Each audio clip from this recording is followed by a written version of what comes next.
everyone, and welcome to the Eaton Grange estate. We have our lovely cast here. We've got some new faces that you maybe haven't seen.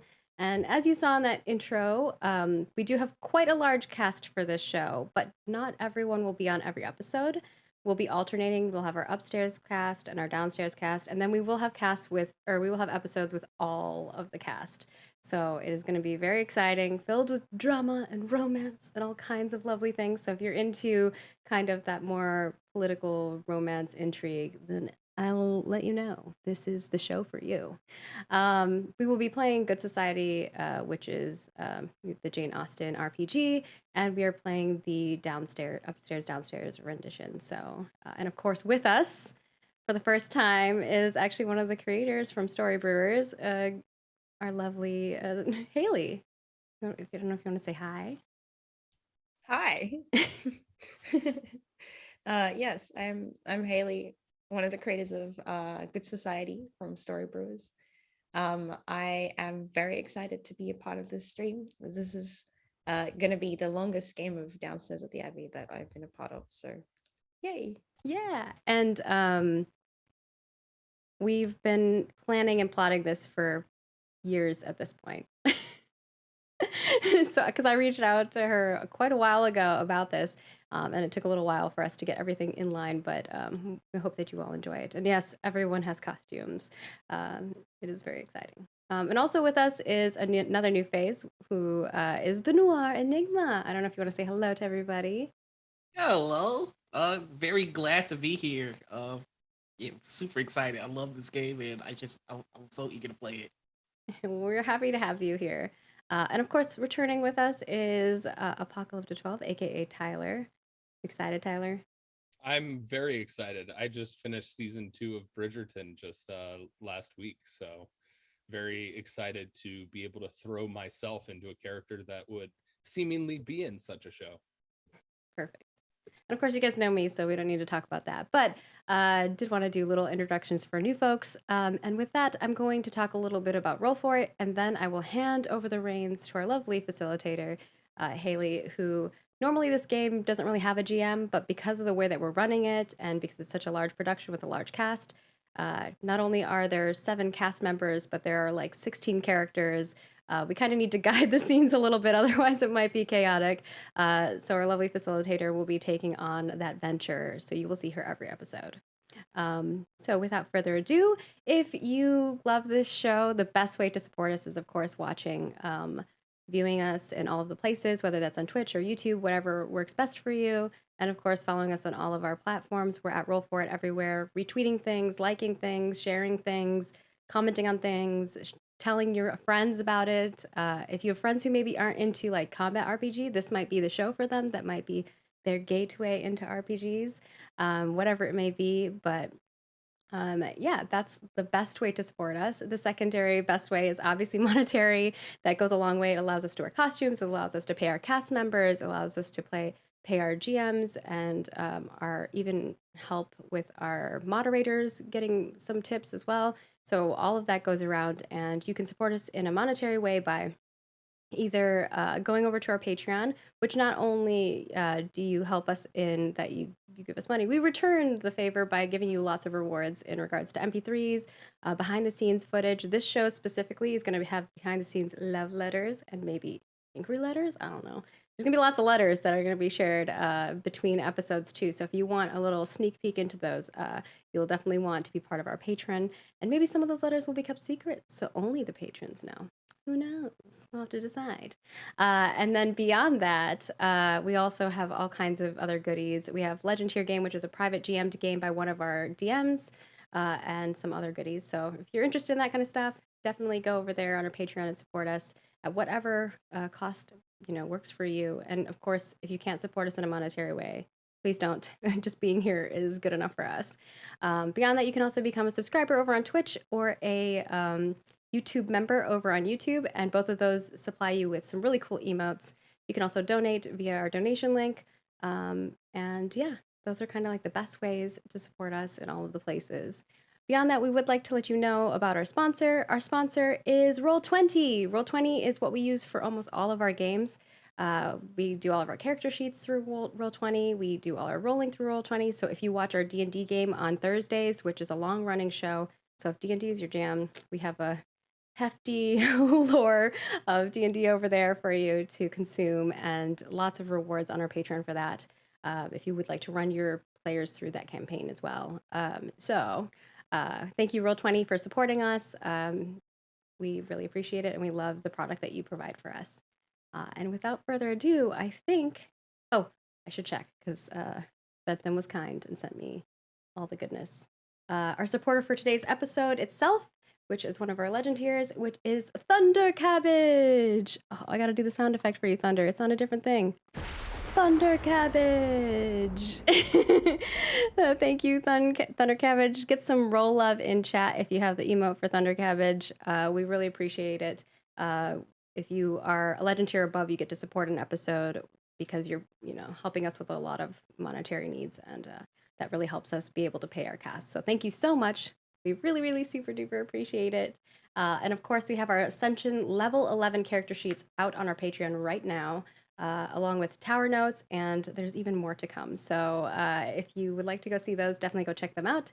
And our monthly recap is coming soon. So if you want to see like how the ins and outs of Roll For It work, we do a monthly recap where we talk about that stuff, and also the shows and how the future of Roll For It is going, which is super handy. And that is going to be it.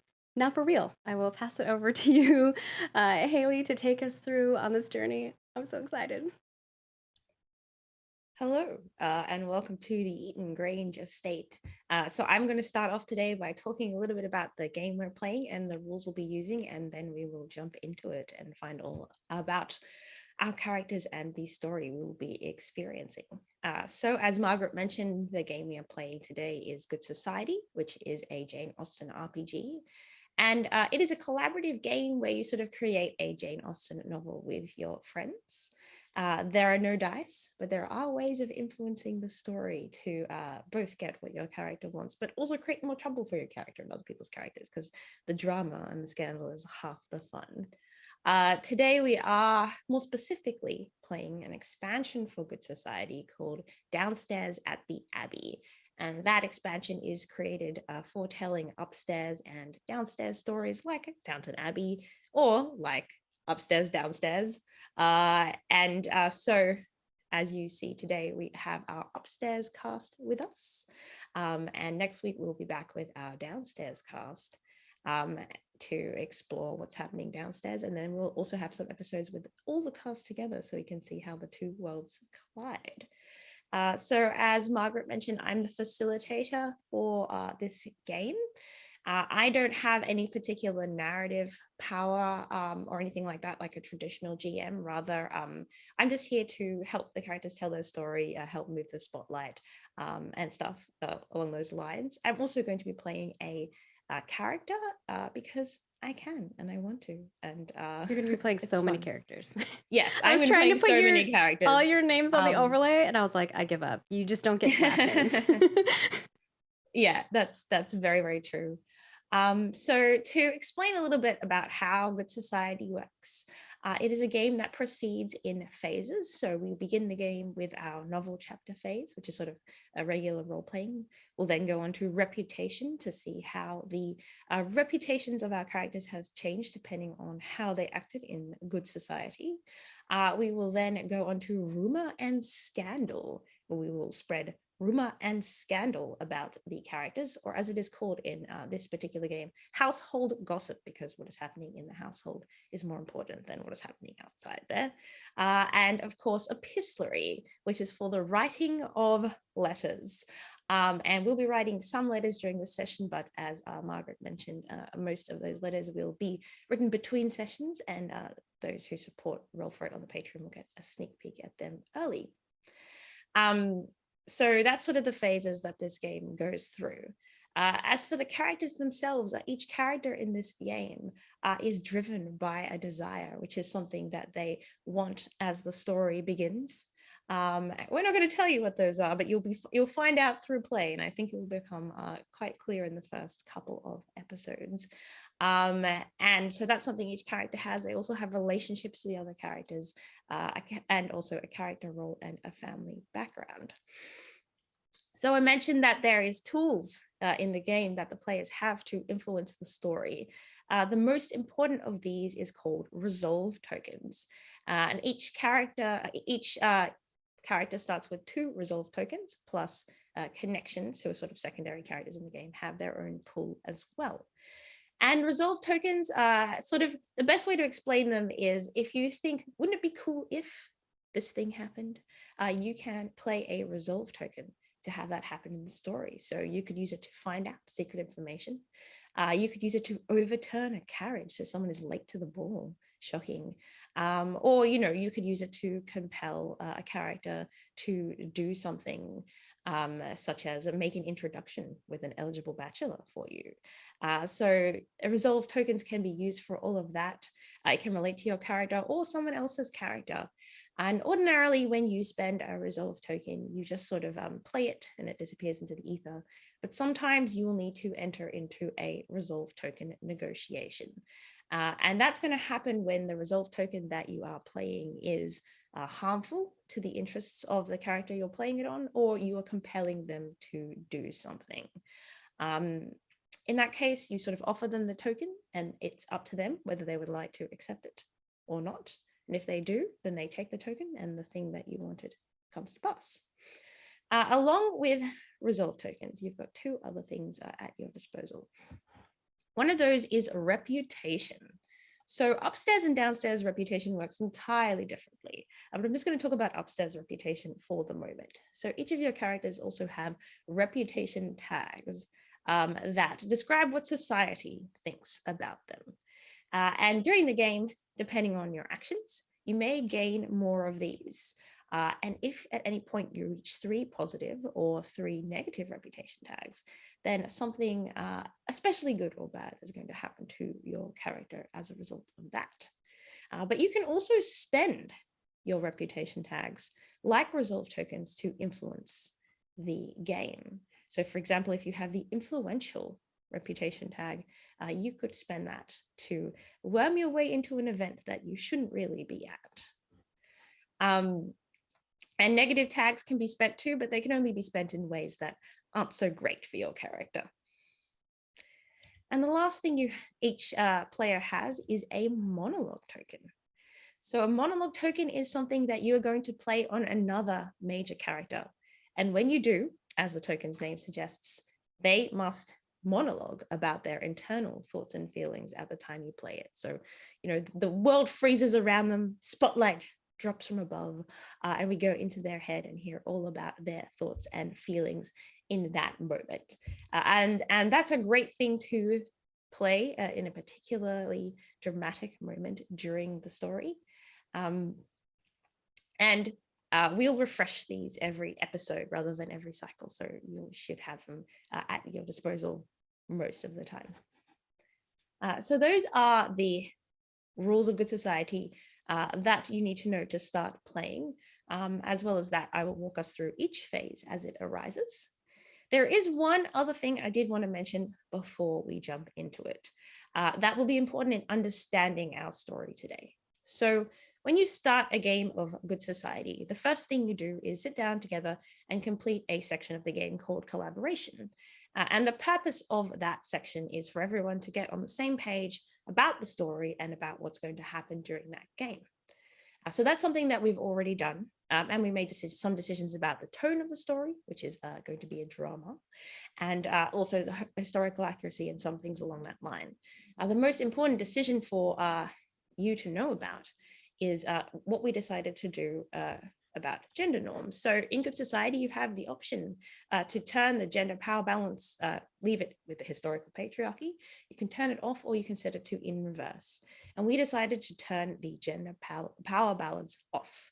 So that means that in our game, it is going to be normal and acceptable for people of all genders to have significant and respectable careers, make the first move, inherit entailed estates, and have marital relationships with all genders. And no doubt you will see much of that come out during the game. So when you see that, do not be scandalized as you would be if you were looking at it through the lens of a sort of historical patriarchy, but rather, a woman in the military or 2 gentlemen entering an advantageous marriage is completely normal. in the game that we are going to be playing today. So that's the main things that I wanted to You've started the explain. fanfic of Victor and and Arthur already. Exactly. The We ships have are indeed. happening. No. Perfect time for the monocle to pop out. So with that out of the way, let's get into our game today. So let me set the scene for you a little bit. So in the pastoral English countryside, a little more than 3 days' ride from London is the region of Hertford, dotted with a number of farms. There's a small town, and of course, the large manor houses of society's foremost. And the largest and grandest of all of these houses is Eaton Grange, the ancestral home of Lady Lavinia Ward, the Countess of Hertford. Eaton Grange is astonishing for many to behold. It is built on top of a hill, and it looks down upon all of Hertford, as a countess might rightly do. The estate winds up over 3 floors and boasts more than 30 rooms, from drawing rooms to dressing rooms, libraries, bedrooms, morning rooms, and also an ancestral gallery where its occupants can gaze at their ancestors. And although it's only home to the prestigious Ward family, it takes more than 16 servants to run, from the butler to the housekeeper, the hall boy, and the laundrymaid, and that's just inside. So for the next 12 weeks, we'll be telling the story of this magnificent estate and those who reside within it, both upstairs and down.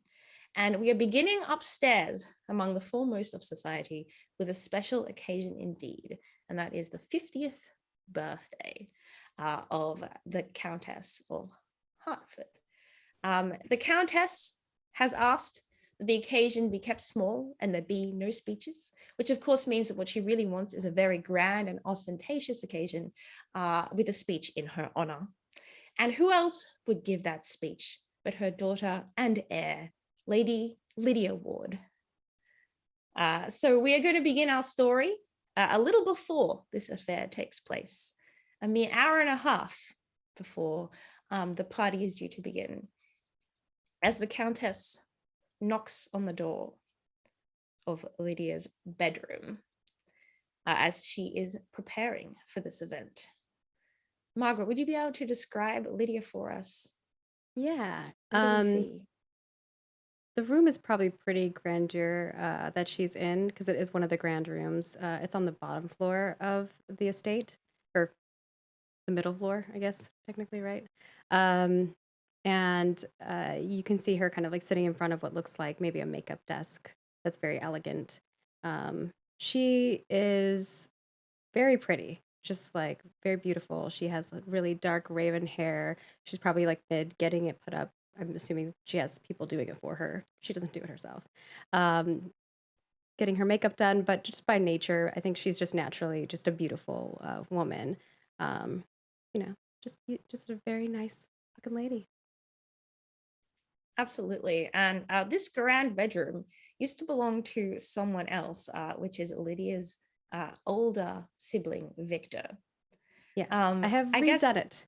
I've had it's redone. That's what I was going to ask. Decor redone. Yes, the bedding is completely different. In fact, the bed was completely replaced. I don't know what he was doing in that bed. I don't want to know. The wallpaper was tacky. He really likes these very strange patterns. I like more elegant patterns with more neutral colors. And I think that even the trim has changed in the room. It's quite different than what if he were to return, he would be pretty shocked to see how differently the room looks, even though it is, it was his room for quite some time. If he were to return. Yeah. Excellent. So the Countess herself is a tall, commanding woman. Her hair is beginning to gray, but she's rocking the look, basically.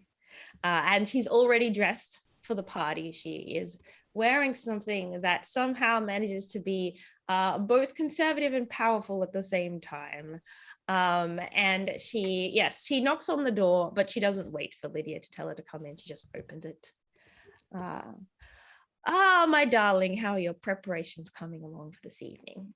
Oh, Mother, I'm not quite ready yet, but I will be. Excellent. And I hope you haven't organized anything too grand. You know what I'm like. I don't like affairs that are too over the top, especially on an occasion like my birthday. Lydia looks at the servants and gives them a look like they all know she knows.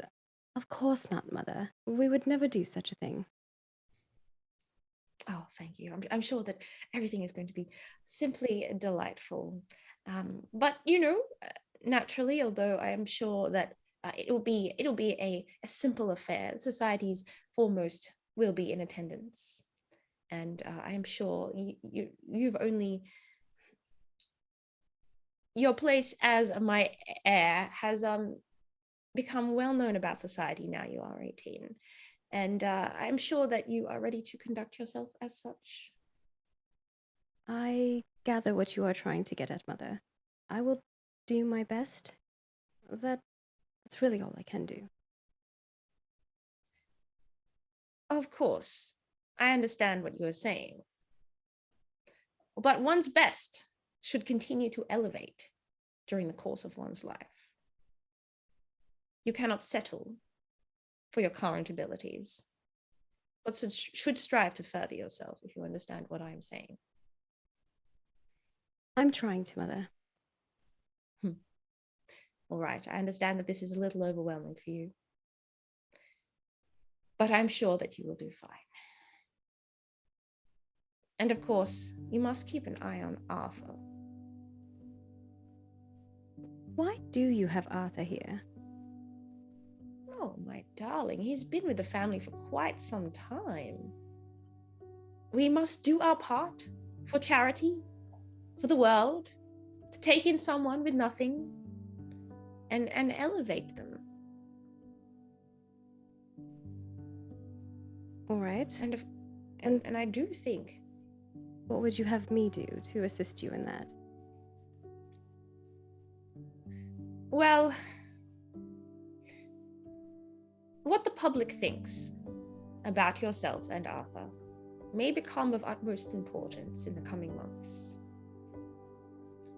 So the way you conduct yourself around him, the small signs that you show or do not show towards him will be observed by everyone. I don't know if I'm ready. Well, I can see that. You've only got half your makeup on. No, I meant ready for that kind of relationship. Well, much like you will be prepared for this party, you will become ready with time. I care about you greatly, darling, and I'm only arranging this because I want the best for you. But after all, it is in your hands. Things shall proceed. More slowly if you prefer, but they do need to proceed. And if I were to find another? We'll discuss that if it arises. Right. Oh, and speaking of Arthur, can you make sure he doesn't end up in conversation with any servants? It's a bad habit that he's been developing. But he is very kind to them. Is that not a trait you'd like to see? Kindness is very good, and it ought to be celebrated. But there's a line between kindness and lowering oneself unnecessarily. I understand. Don't tell him I put it that way. I will see what I can do and try to keep him out of trouble. Best I can, Mother. Thank you, darling. And No, I will do what I can in regards to showing my affections to him. I suppose I just need to get to know Arthur more. that's the spirit. Have a dance, have a conversation. You will find it natural once you do so. You know, I care about you deeply, darling. And I do just want your happiness, tonight and always. I understand. And I love you, Mother. Thank you for everything. I will do my best. And I'm excited Good, good. A party is a party after all. It is. I do love a good party after all. And you look lovely. Oh, thank you. Very nice for you to say so to a 50-year-old woman. All right. You look more I'll like be on my my way and sister. I'll let you finish your preparations. She like nods and with a little head tilt. Excellent. As soon as she leaves So- the room, Lydia like leans back and is like, just big Yeah. old sigh. And I think your lady's maid is like giving you a sympathetic glance. Let's cross now to somewhere else in the estate, outside on the courtyard, where some fencing training is taking place between two individuals. This is towards the end of the fencing training, before one of these individuals has to get ready for the party. And when you take a look at this, it is clear that somebody is perhaps a bit more skilled than the other. One is winning and the other is having a little bit of trouble staying on their feet.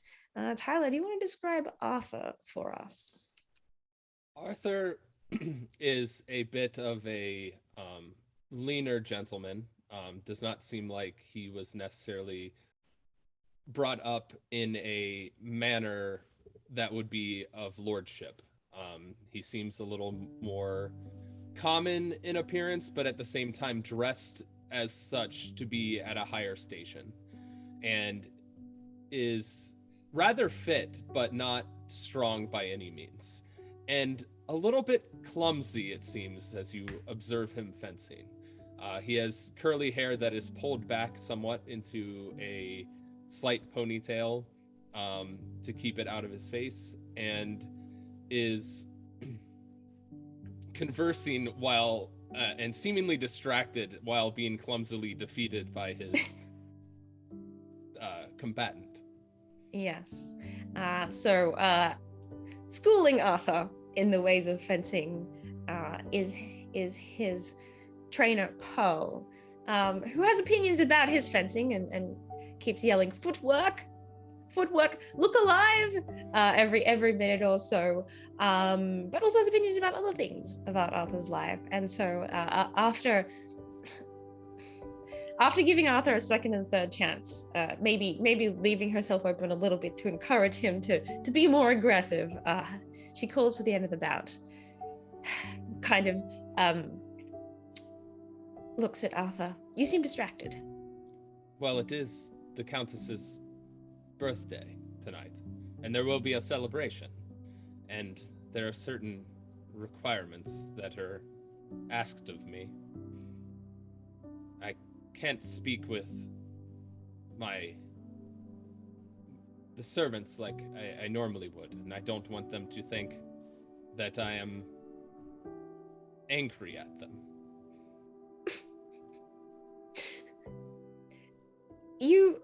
You're distracted because you're worried about what the servants are going to think of you.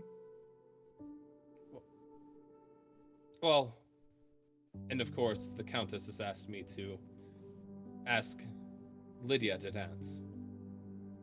And you can see I'm not exactly, well, good on my feet. Well, we went over dancing. I did try to explain it. It is maybe one of the simpler dances. Maybe a country dance. It's a not quadrille. Perhaps, but it's not really the dancing that concerns me.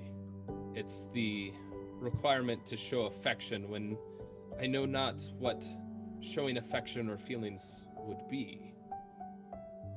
For whatever reason, I am being asked to court Lydia, who I've grown up with to some extent.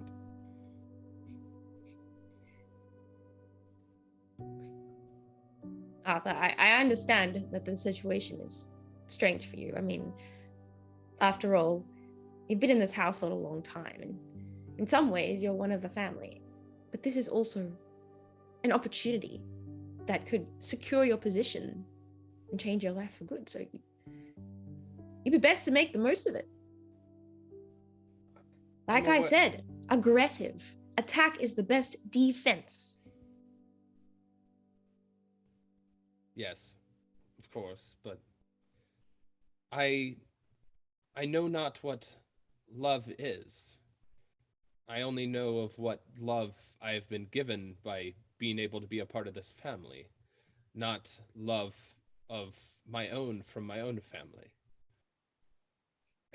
There has to be a difference, right? Well, when one speaks of courting and one speaks of love, they not necessarily have to go hand in hand.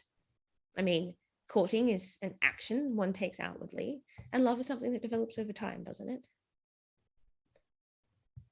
But in readings of different books and poetry, it does not seem the two are necessarily akin in the way that you describe.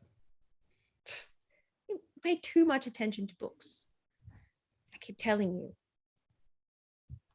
trust yourself, trust your body, trust your judgment. Don't worry about what is written in books. There's 1,000 different interpretations of everything. Except the fencing manual I gave you, you should study that in detail. I know you do want me to defeat you, but you got to remember your own abilities as well, Pearl. Look, I'm not so ambitious to think that you're going to beat me in a fair fight. But if you could beat me when I'm giving you a little help along the way, that would be great. Yes, of course. Seize the opportunity as it presents itself, as you continue to tell me in life and in fencing. I mean, overall, your behavior in the party does reflect on the Countess. And you have told me how grateful you are to be in her household. So it's not that hard to act accordingly. And she kind of slaps Arthur on the shoulder with the fencing glove. Of course. I will do my duty and pay my respects and do what is asked. So grim about it all. Lighten up. It's a party. Of course. If only Victor was here, he would surely put a smile on my face with a joke or a jest. Well, he might create other problems as well. True. Get ready now. Take the time you need. A gentleman ought to look presentable on an occasion like this. Of course. I will wear my very best. So you do. And we'll cut from there. Speaking of Victor, once again, so a few hours later, carriages begin to arrive for this party, the Countess's birthday. One or two early, most on time, and some fashionably late. But among these carriages is an unexpected one. When would Victor arrive? Are they an early, on time, late person? When in this? Very fashionably late. Very fashionably late. So the other carriages are already parked. The horses have been stabled, and one last carriage comes up the winding driveway towards Eaton Grange, and in it is sitting the former heir of the estate, Victor. What does Victor look like as he's heading home in this carriage?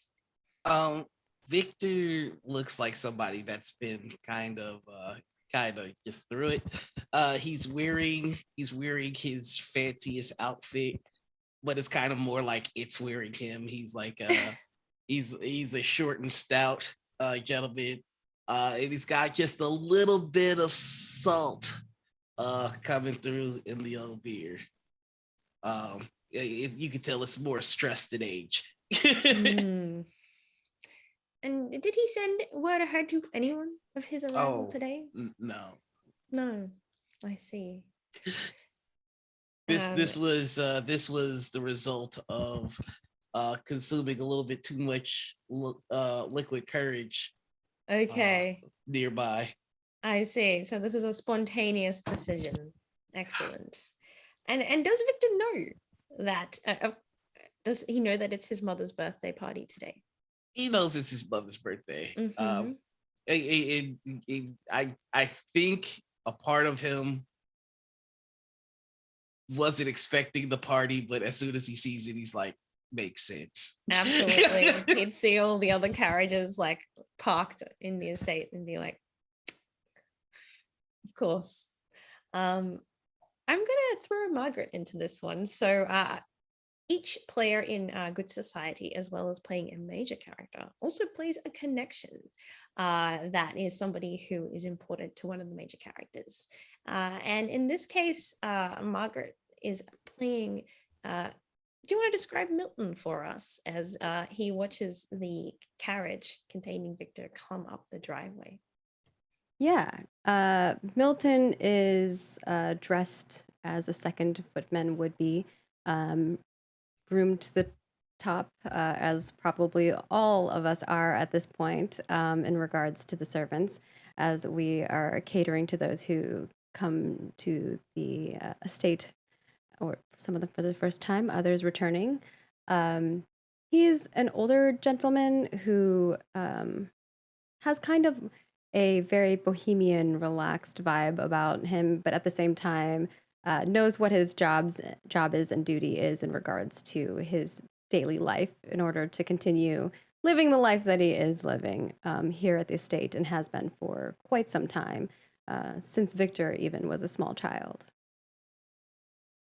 Excellent. So as Victor's carriage pulls up outside the Grange, Milton opens the door and sees somebody that even he wasn't expecting to see here.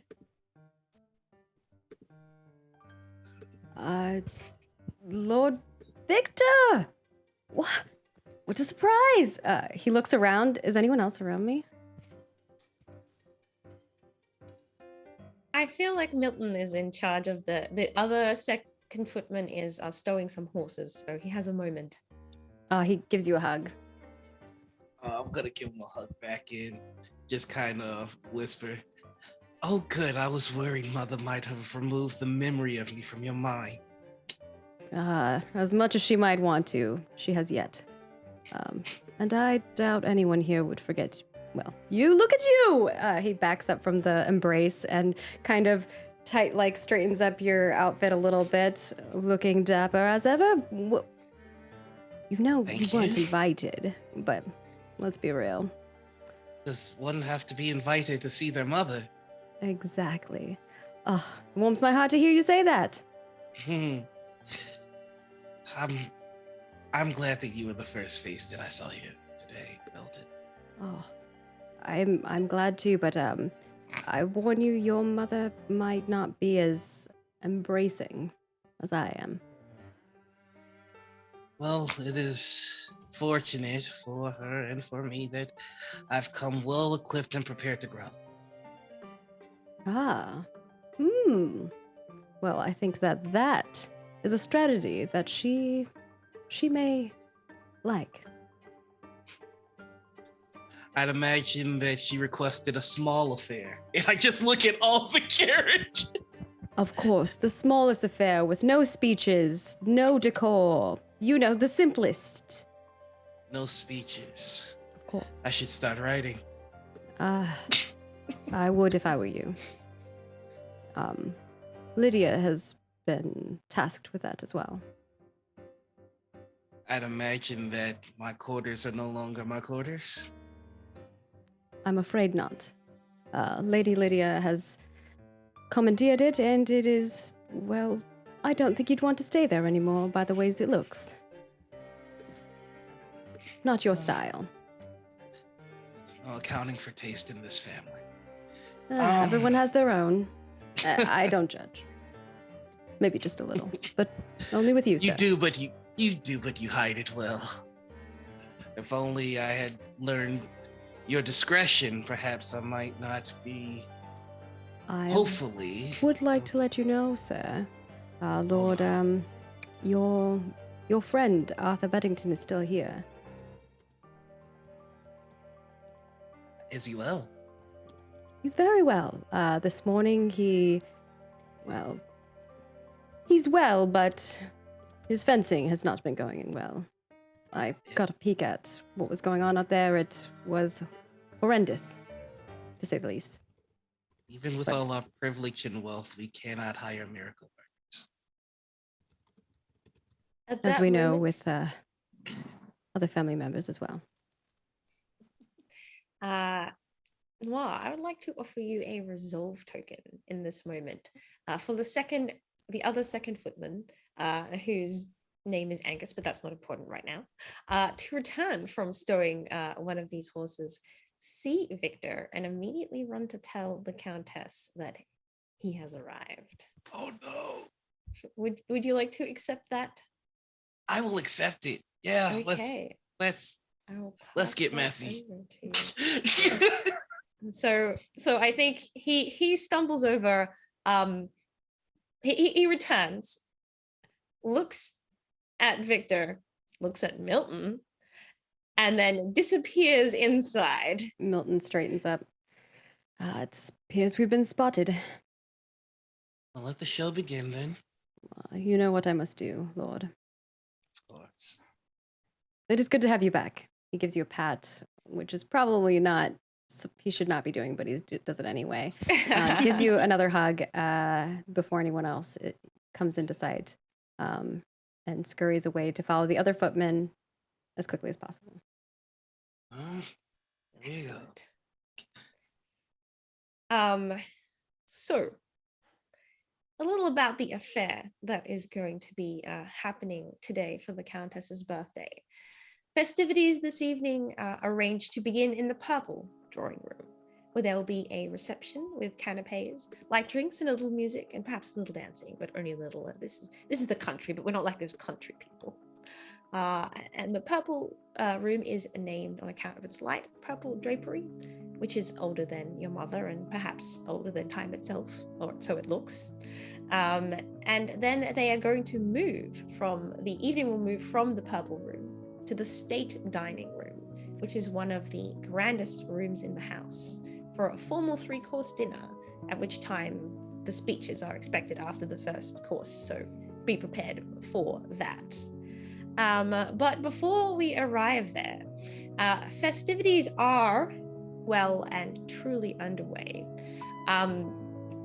when the Countess receives a message that she was not expecting to receive from a certain footman who is out of breath, and pulls her away from the chatter and cheer that she is indulging with, to find herself surprised that so many of her friends happen to be at the small occasion that she is holding. And she looks concerned. She looks a little worried. And she calls Arthur over from the other side of the room. What's Arthur doing at this event? Arthur Thus is far? probably seemingly too close to where the butlers are and away from where the more gentlemen are, like weirdly looking between the two of like, who do I talk to? Like awkwardly in the corner and waiting for somebody to approach. Of course, an additional reason to call Arthur over. So the Countess will call Arthur over and say, Arthur, take a walk with me for one moment.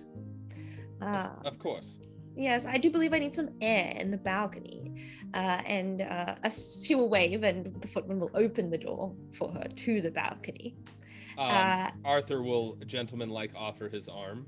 And she will take it, and they will walk out onto the balcony, which looks over the vast grounds of the Eaton Grange estate. And then in the distance, the farms that are also part of the estate.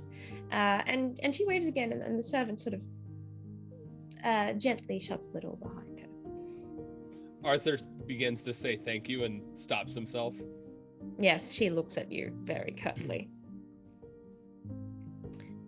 My dear boy, we have an unexpected guest for my birthday today. Oh?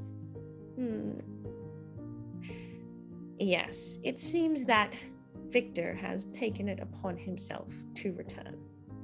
There's a smile that kind of creeps on his face that he immediately stills and returns to a normal face, trying to hide his somewhat excitement. Yeah, and she's going to just glare glare at Arthur until he returns to his normal countenance. You know Victor better than Yes. perhaps anyone else here. You know that if he is here now, during this small gathering for my birthday, that he is almost certainly intending to make some kind of a scene. Of course, to draw attention to himself, as he always has. Yes. And that is not the kind of occasion that I want for dear Lydia. And one of her first formal appearances since her 18th birthday. I'm sure you understand. Would you say that Victor would be slighting his sister if he were to intrude and interject? That is exactly what I am saying. If he chooses to interject himself in a manner that would be scandalous for those attending to watch, Lydia would have a difficult time recovering from it. Therefore, I impeach you, Arthur. I have no doubt Victor is currently climbing the stairs towards the Purple Room. It may take him a little while to work out that we are in the Purple Room. Can you intercept him and beseech him, for the sake of his sister, to make a more gentle entrance? Tell him I will tolerate his presence at the party, provided he conducts himself with grace. And if he does not, then he and I shall be having a very different conversation. I will certainly do what is necessary to protect Lydia's honor, Countess. Thank you. And she waves her hand and the servant reopens the doors. I put my trust in you. I will not fail you. And he hastily walks and directs himself towards the stairs where he expects Victor would be approaching. Excellent. We will cross over to Arthur and Victor in a moment. But right before we do, there is one more thing I would like to see for Lydia. So Lydia has been at this reception. And partway through, she ducks out to get a change of between the end of the reception and the dinner, so that she can make sure she's appropriately attired for dinner. And as she does, she when going in towards her dressing room, catches sight of her two younger sisters who share the bedroom that is across from her. Harmonia, who is 14 years of age, and Sophia, who is 9 years of age. And they are arguing with their tutor, Miss Grace Clark. Does Lydia get along with Harmonia and Sophia? I think she does. She's the closest in age to them, I believe, right? And she has like a warm heart for them, although they can be annoying at times, most of the time.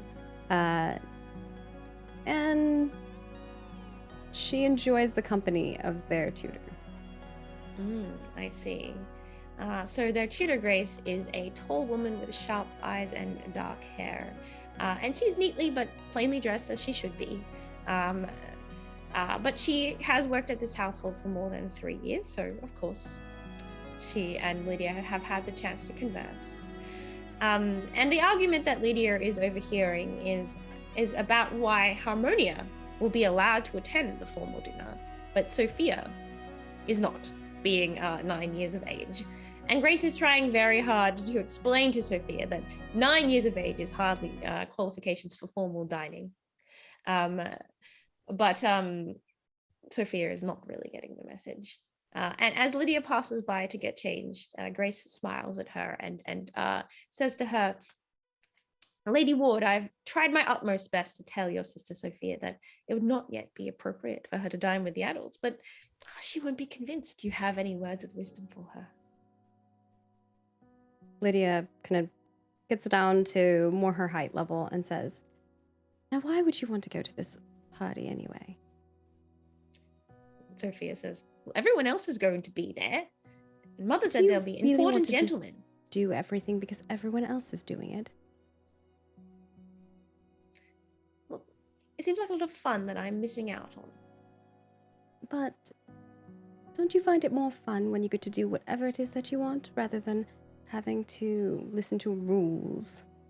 There are so many rules, like which fork to pick, which spoon to pick, which napkin to use, how to use the napkin, where to stand, who you can talk to, who you can't talk to, what you can say and what you can't say. After all, it tends to be a lot more work than you would think. How do you know all those rules? Well, it has been many years of me going to these events. And as All right. Harmonia will see, it has its ups and downs. Harmonia is smiling very smugly. She is trying not to undo Lydia's good work, despite her smug smiling. And I think Sophia says to Lydia, all right, but only if Miss Clark will let me draw. I have so many things that I want to draw. I'm certain Miss Clark can make that happen, correct? And Lydia gives her a smile. And Grace nods and gives her a smile back. And it's that kind of like smile between adults about children, you know? Yeah. That's the kind of look that they are sharing. And she says, of course, Sophia, you can draw whatever you wish. I will even get out the special pencils. Now, Sophia, why don't you run off and get dressed for drawing? And Harmonia, you are quite late. And Sophia excitedly runs off. Harmonia gives Lydia and Grace a bit of a glance before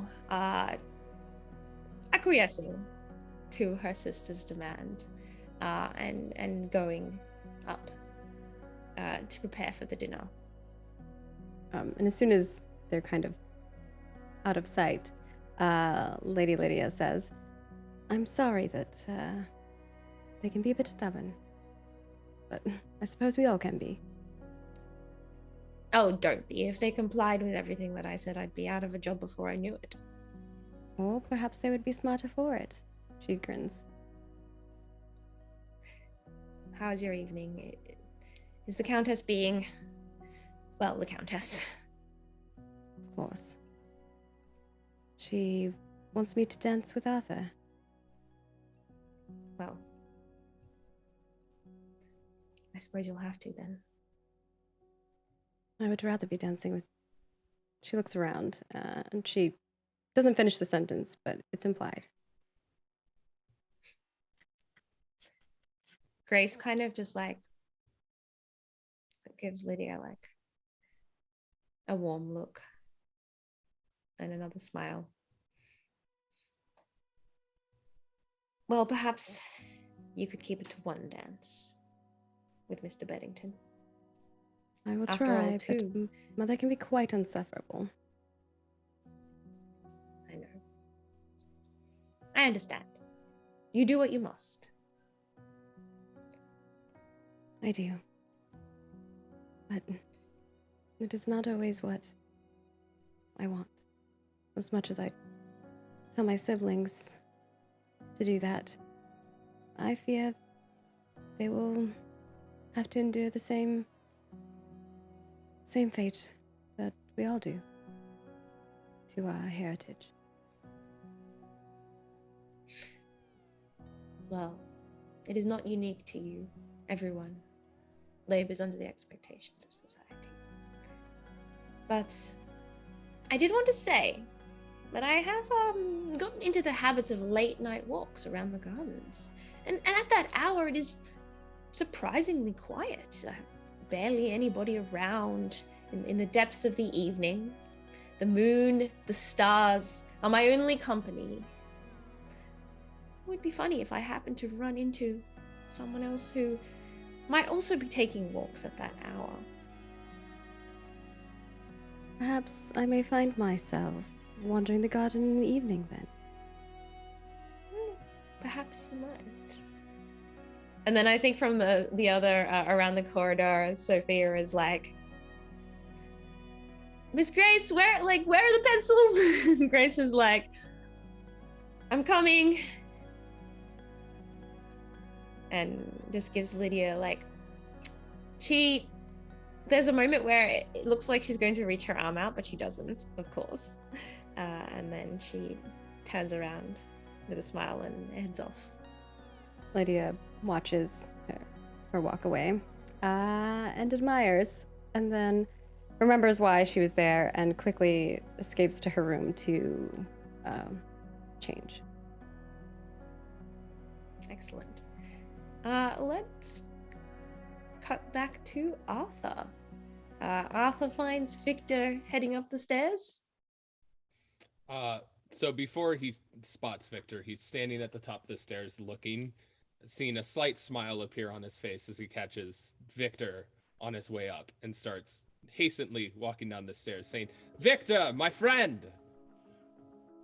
I didn't think that I could expect so many warm welcomes. If it's allowed. I don't see why not. He just embraces. Gives the tightest hug. Good to see you well. You as well. I will, however, tell you I was sent here to intercept you, if you would so oblige, for my own sake, to walk with me the other direction for the time being. So I see Mother has gotten to you. Very well.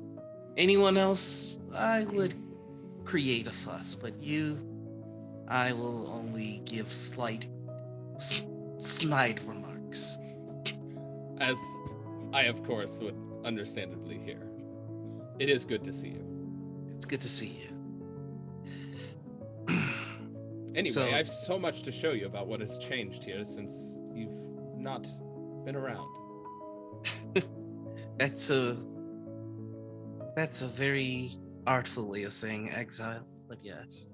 I'd love to see the changes. I'm very curious to see the many methods Mother put into practice of erasing my presence here. Well, should I take you to the office first, then? Of course, lead the way. We walk into the office and you can see that Victor's portrait is no longer hanging amongst the portraits within the office. and there's weirdly a small portrait of Arthur there now that Arthur hadn't even seen before. Looks like someone's been gathering favor while I was gone. Favor or just paying the debt that I do owe the family, of course. You better be careful. If her eyes linger on you too long, she'll set machinations to make you part of the family. And trust me, that is something, my friend, that you do not want. Arthur begins to say something and stops himself and says, shall we carry on to the courtyard then? Of course. Do you remember when we were children and how we would play many games in this courtyard? In an ocean of nightmares, those memories are my safe haven. Do you remember what it was that your sister was doing while we were having such a fun time? Would the answer being a nuisance be too broad, or should I describe the ways in which she was a nuisance? I feel a story would be more intriguing. Well, Lydia always had a tendency of undermining, even at a very young age. She was so confident that she knew better. It was all of the things that I hated about Mother condensed in a tiny body. But was it not her desire to be as much your sister as your friend? Maybe she was jealous of the fact that you had grown closer to me than her. I suppose that's one way of seeing it. I can't help but get the feeling that you're trying to tell me something. Another time. But I believe what we should discuss is a proper entrance that would less anger your mother for my own sake, as well as your sister's sake, as she was asked to speak. I'm certain that Mother has it in her mind that I intend to cause a scene. Is that not how you are to begin with? Always the entertainer.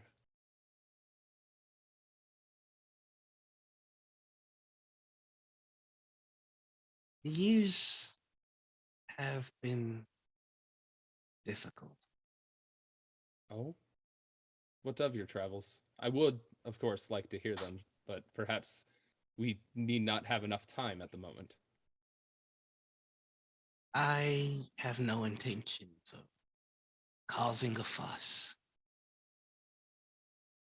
I've learned recently, Arthur, that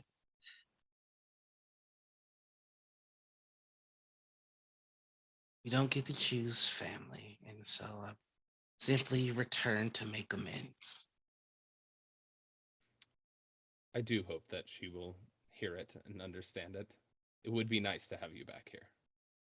At least then I would have somebody to talk to besides ones that your mother frowns upon. You're still saying thank you to the servants, aren't you? Should they not be given thanks for what they do for us? That decency is going to get you in trouble. To me, it just seems the right thing to do. Seems that way to me as well. Anyway, I hope I have stalled you enough. How would you like to approach the evening? And I will see to it that you are introduced properly. You can report to Mother that you've been successful in thwarting any of my more rash decisions and that I would like to speak to her at her leisure and let her know that her eldest wishes her a most pleasant birthday. Of course. I will speak to the servants in a more proper manner and make sure that you have a seat closer to your mother for her birthday feast. One last thing, Arthur. How garish are my old quarters? They do not look anything the same. Lydia, of course, has taken over that bedroom and set it to the decor of her liking. Decor. Generous. Even the bed has been removed.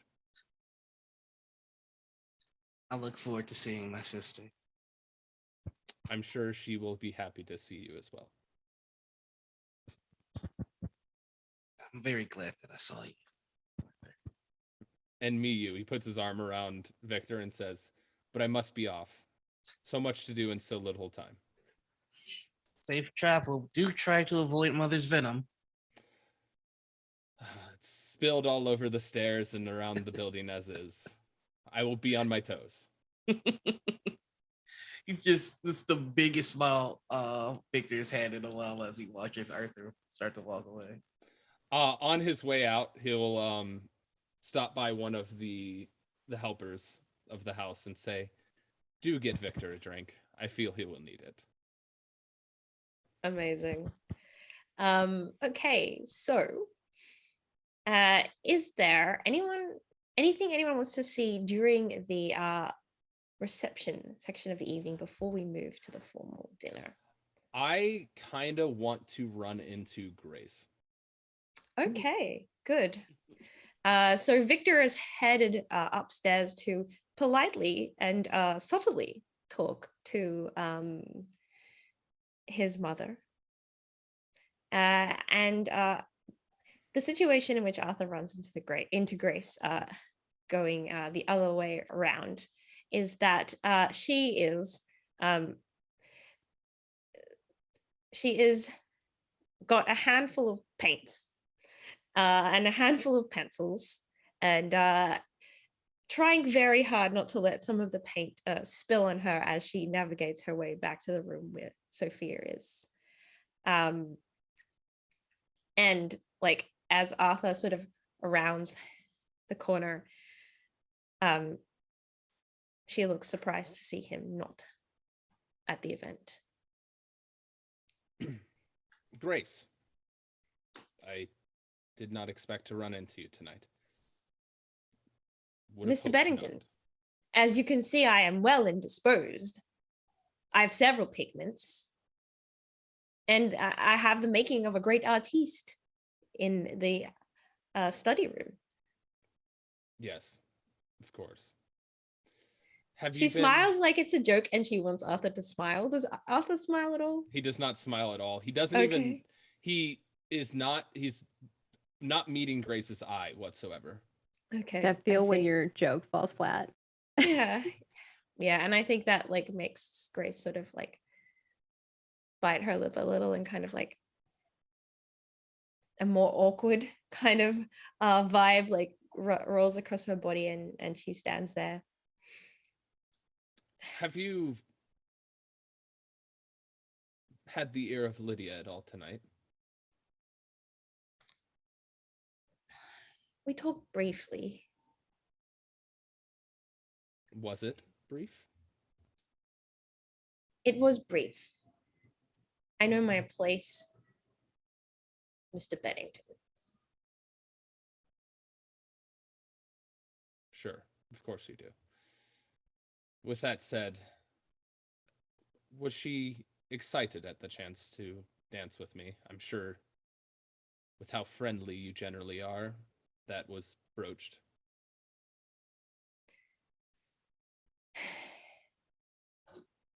I know these things are hard for you. I know these occasions are hard for you, and I know the situation is difficult for you. I don't understand why we could not confide in each other about these kind of matters. Jostling the paints. You know exactly and precisely why we are not as friendly as we once were. I understand the reason that you have given me. I just don't understand why that need to be a cause for tension between us. But I suppose your intentions are made up. I suppose your mind is clear, that you have no doubts in your head about the path you are going to walk.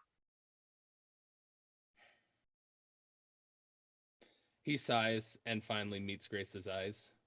As much as our friendship meant to me in the past, and as much as I would love to relish in those times that we had of being confident in each other's ability to keep secrets, I know that I cannot. Your betrayal has been enough,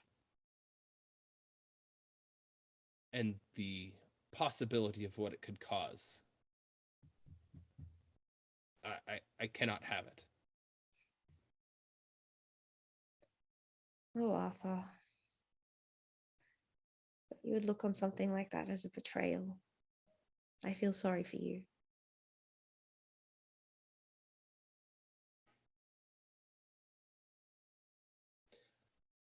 There's a sadness in his eyes as he sighs while beginning to storm off to take care of other matters that he needs to attend to. He says, Have fun painting.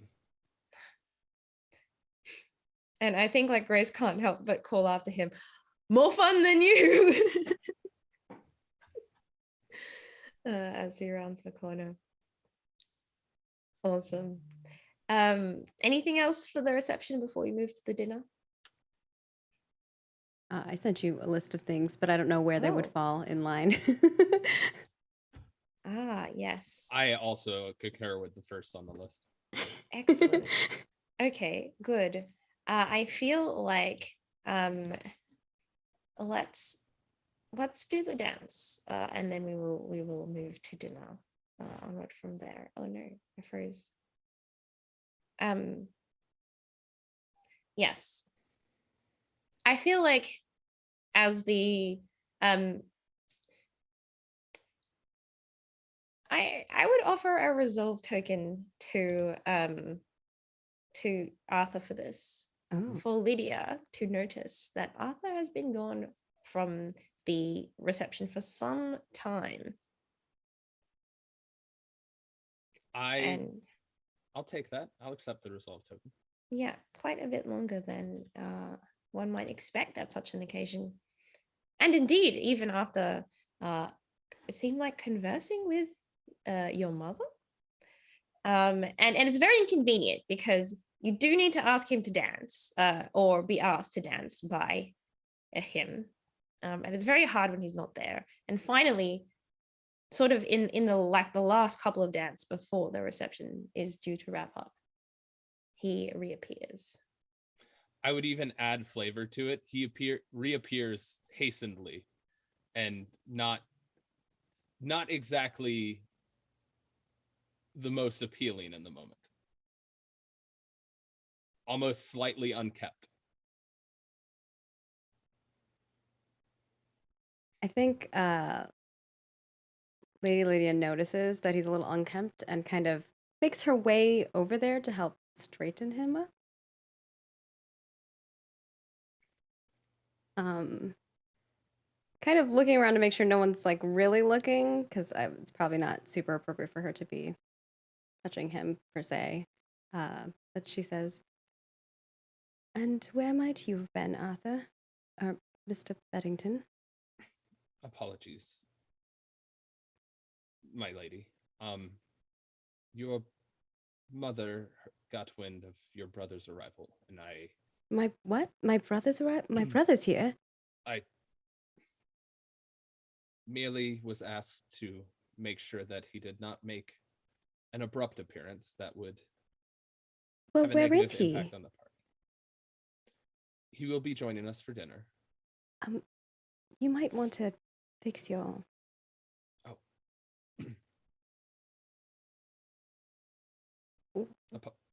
Apologies. So he's going to join us for dinner then? Yes. And Mother knows? Why Yes. wasn't I told? It was very timely and sudden. Is he well? Apologies. Is something wrong? Nothing is wrong. He is well, and he will be joining us, and hopefully not instill a negative reaction from your mother. A negative reaction from what? Oh, from my mother. Yeah, well, that's going to happen regardless, whether he behaves himself or not, as we both know. At least it will not be as abrupt and cause as much of a scene as it would if left to his own devices. Are we talking about the same brother? We are. And he kind of chuckles in that moment. Well, I suppose I will believe it when I see it. I'm glad to hear that he's all right. And I look forward to seeing him at the dinner then. Me as well. I believe we're supposed to dance. Right. Supposed to. You know, I would enjoy dancing with you. Really? Is it not enough that we grew up together and barely interacted? I mean, you did try to interject when me and your brother were spending time together. Well, you always got to do fencing, and I had to learn that awful piano song that I still don't know how to play. And please, I hope no one is expecting me to play piano today, because that is not happening. I will make sure that that does not happen. You always try to get me to do it like it's something spectacular. It's not. I miss a note and then there's gossip about it. Now have me read a poem. That is much more my style. Well, perhaps you can lead in the dance and make it as gracious and wonderful as you would so like. You do know I'm awful at dancing. As am I. Well, let's be But- awful together, I suppose. Mother did request it, after all. And she will put her hand on yours. Of course. At the very least, we will entertain the party. Indeed. And the second that happens, the countess's head is like zone in on this occurring. So what Um, did my mother say? Did she Well- demand that you dance with me? Not exactly.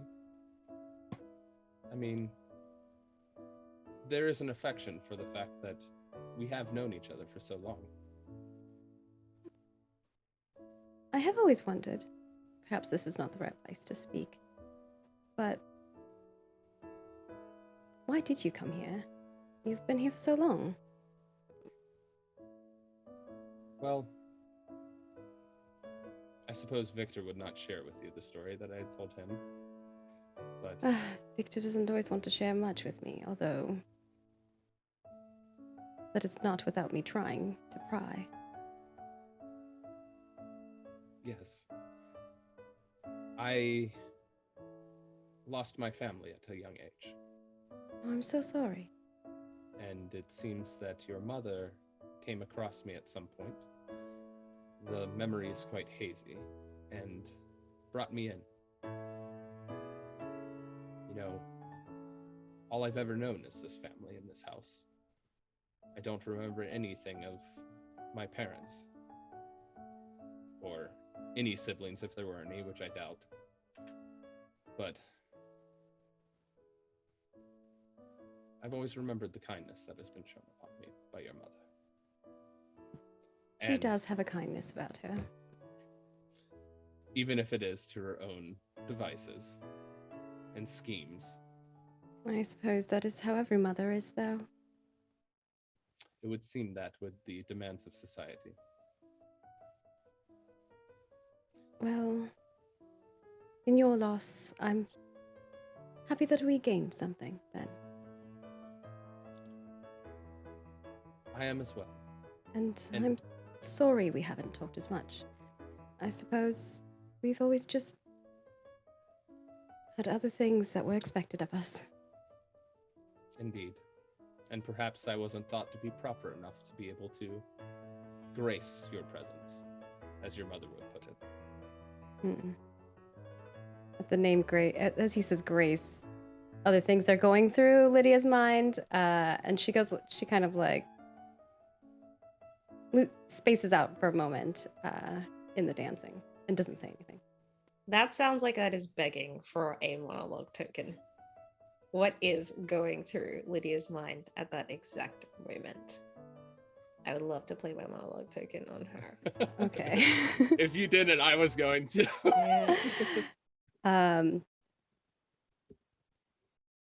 Yeah, we kind of like see Lydia dancing, and in her mind, she's thinking about the fact that here's this very handsome gentleman who mother approves of, who is she's expected to see in this certain way. Why don't I like him like that? Why can't I just do as is expected of me? He's kind. Not bad to look at all. But Grace, she's smart and clever and makes me laugh and always unabashedly herself. I guess I admire that. I wish I could be just who I am. In every moment. And in love. My heart skips when I see her. I don't feel that way with Arthur. I love him in a different way. Like that of... more like a brother.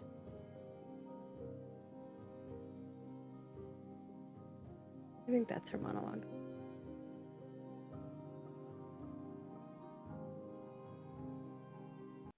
Great, and maybe we end on them there with Arthur noticing that for a moment he lost Lydia's attention before her eyes sort of flicker back into focus, and the dance comes to an end. Thank you for the dance. Thank you, my lady. And he bows. And with that, we will move forward to the dinner portion of the evening. The estate dining room is built to impress. Not only is it excessively large for the table that is still very large, placed in its center, but the ceilings are notably high. Every part of the room is covered in something, be it carpet or tapestry or draping, and chandeliers that are hanging down from the ceiling are exquisite. And the seating has been swiftly but carefully rearranged by the Countess after hearing news of Victor's return. And the way that she has rearranged the seating. Of course, as the lady of the house, she takes the foremost position, with the exception of any very important guests who are visiting. But she wants the seating to reflect the way she sees the other members of her household. And therefore, of course, Lydia is given a place of priority over Victor in the table sitting that Victor would not be used to from when he was last here. And even Arthur is given a place of priority over Victor. But at the same time, the Countess does want Victor to be close enough to herself that they might make conversation, because that would be charming. So it's been very artfully arranged and very hurriedly rearranged by the staff between events. So I would like to see the Countess and Victor during the first course of this dinner, which is a soup. It is I think it is a pea soup, to be precise.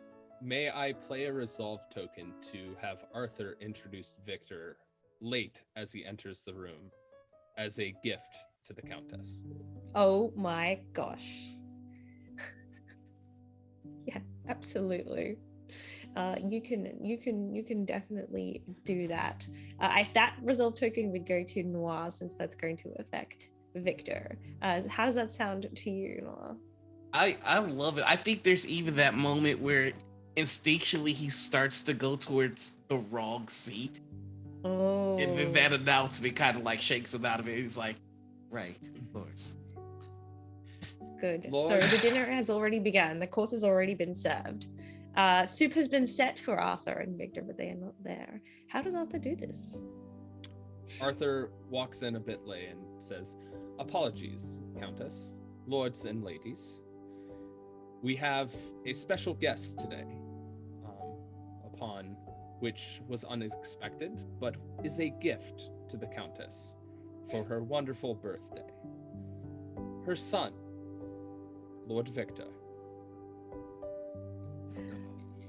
And there's like a smattering of applause among the guests. They're like, okay, I guess so. I suppose so. The Countess herself is definitely hiding her true feelings. She is grinning with a grin that looks like it has been pasted onto her face. As Victor walks in, Arthur kindly whispers in his ear, "That it was the best I could do to give you the entrance you deserve."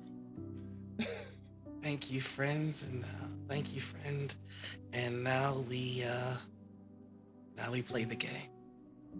Just clap Arthur on the shoulder and make my way to the seat. And like, it's not hurt. It's just like I'm not surprised by this when he sees the seating arrangement.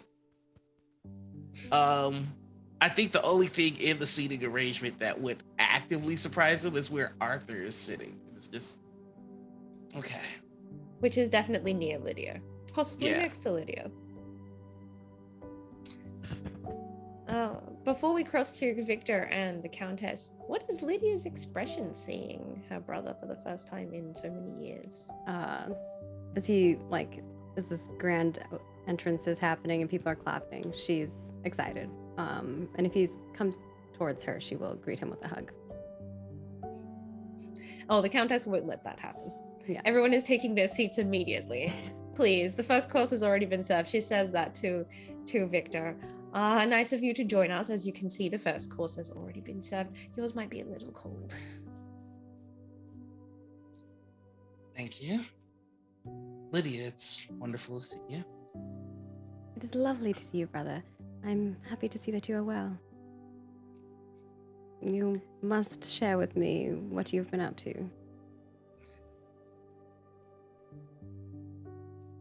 Of course. Had travels. Got to see quite a bit of the world. Made some very interesting friends. I realized that no measure of friends can fill the void left behind by the absence of one's family. So I have returned to be graciously received by all of you, especially you, Mother. Thank you. Well, of course. I don't think we ought to hear too much about what you did in your time away tonight, although that is a subject I would love to get into in great detail on another occasion. Do you still remember which spoon you ought to use for the soup? You see Arthur in this moment. Can I use my common traits? Still looking at the spoon and watching closely as to see what Victor does and Lydia does. Oh my gosh, yeah. So I think can spend that. The way that would work is if you want to spend that to have this happen, the Countess could observe Arthur doing this, and then you would erase that tag and gain it as a resolve token. Okay. Ooh. Does that sound interesting to you? I feel like there's a better use for it. Yeah, there might be a better, more dramatic use for it. This might just be something that we see on screen. Yeah, I think this is just Yeah, a screen that's thing, good. so I won't Yeah. use it. But I would like to use a tag, however. Oh, And he's going to respond, well, Mother, I believe this is the spoon I use for soups. And he pulls out the right spoon. And this is the spoon that I would use to get a very disapproving glare from you. And I would like to use my influential tag to kind of make everybody at the table laugh.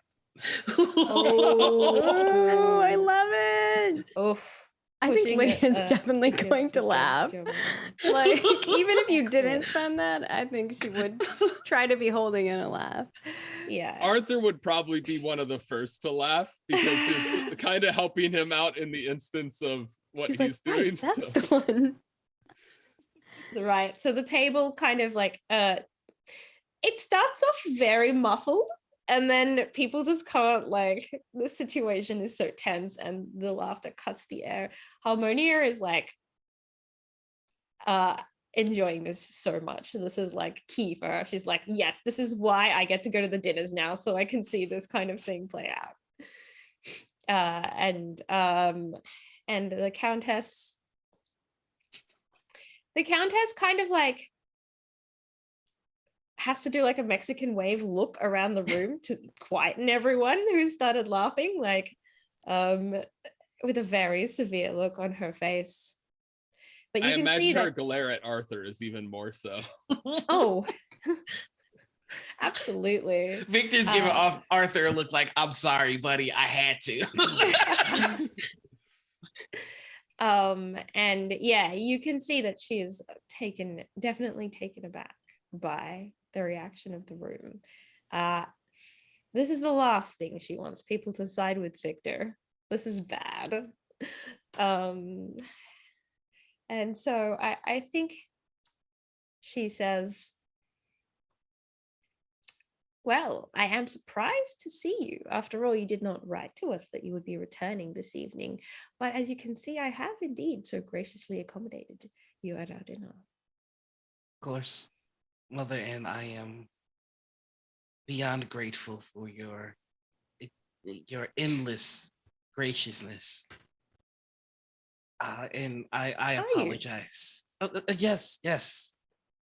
I am, and I apologize. My sense of humor has is a bit crass and has no place at this table. Forget myself. I apologize. And will you be staying with us?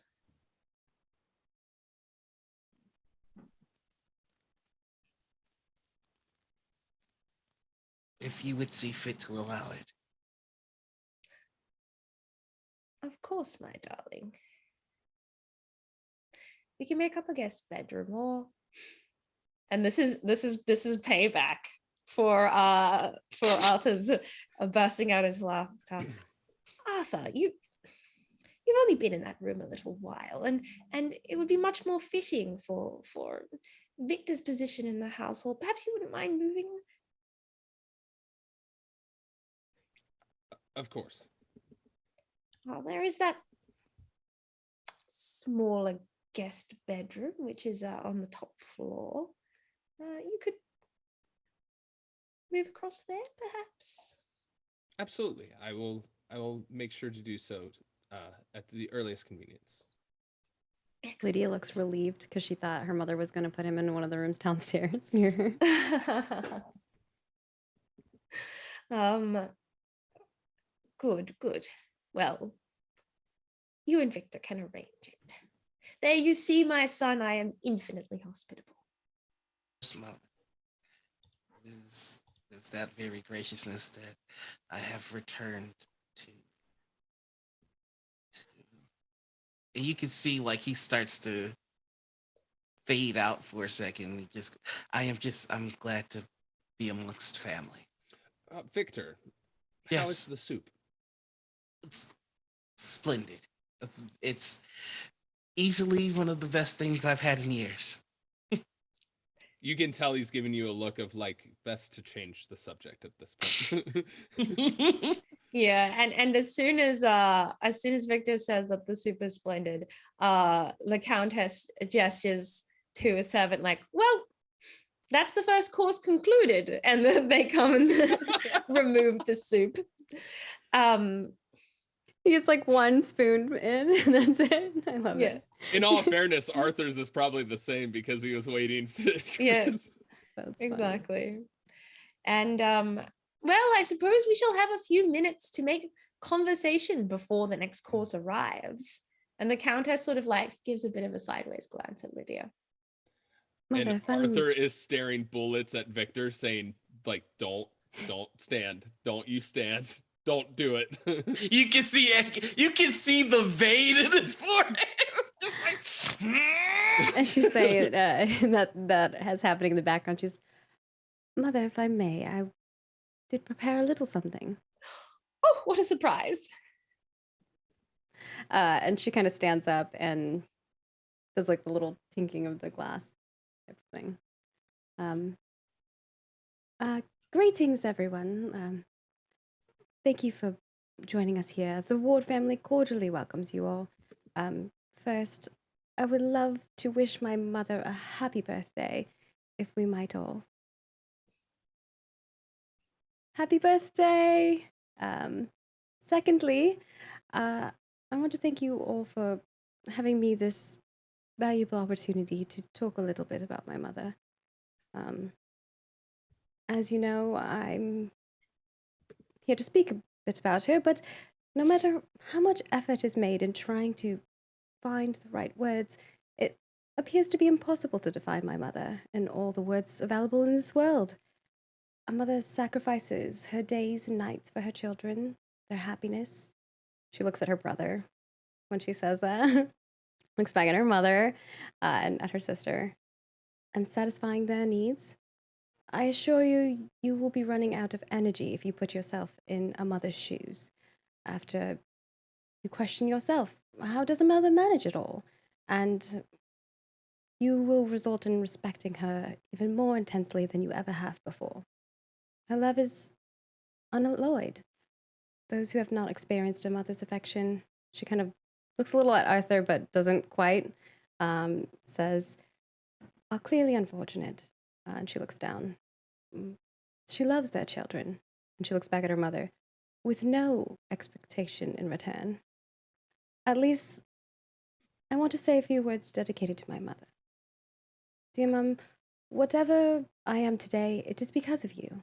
You taught me to be myself. I wish you nothing more than the fulfillment of the utmost happiness. Thank you for always being my defense, my fortress, my shield. Your love has been a pillow I can rest on, and I can't afford to repay you. Love you. Happy birthday. Cheers. And she kind of takes a drink. Arthur will stand to pull the chair out for Lydia, even though that's a servant's job. He feels it's a gesture worthy of the moment. She kind of like motions to Arthur that that's not needed, but thank you. And sits down. The Countess looks genuinely touched by Lydia's speech, and her face softens for the first time that we've seen in this evening.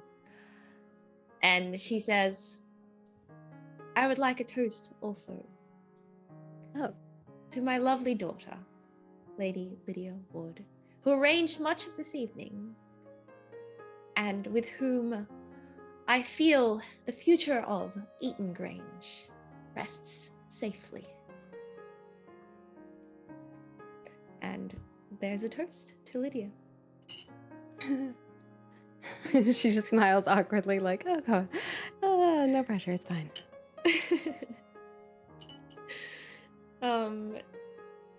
And unless there's anything else anyone wants to add, I believe that will be where we end this dinner.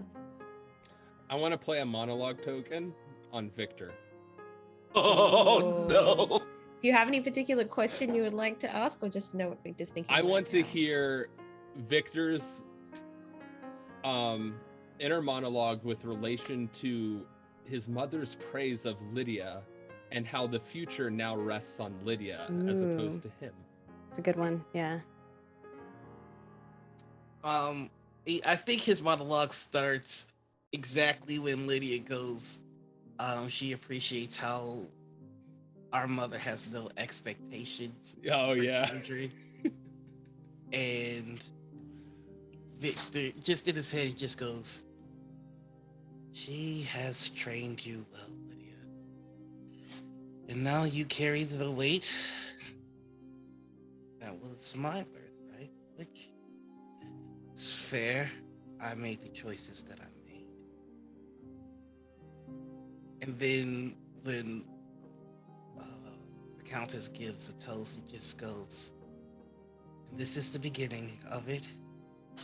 The kicking of the dog, the punishment. I have come to grovel, and it appears that that will not be enough.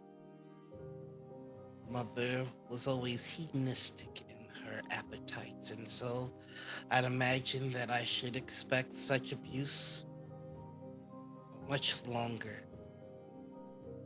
And then there's just like this moment, like where he's like looking at the Countess, and he's very proud, but like anybody that knows him can see like he's 2 seconds off from breaking, and it's just like, when will it be enough, Mother?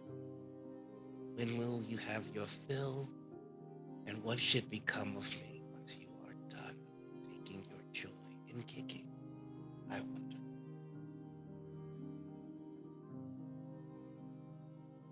To Lydia.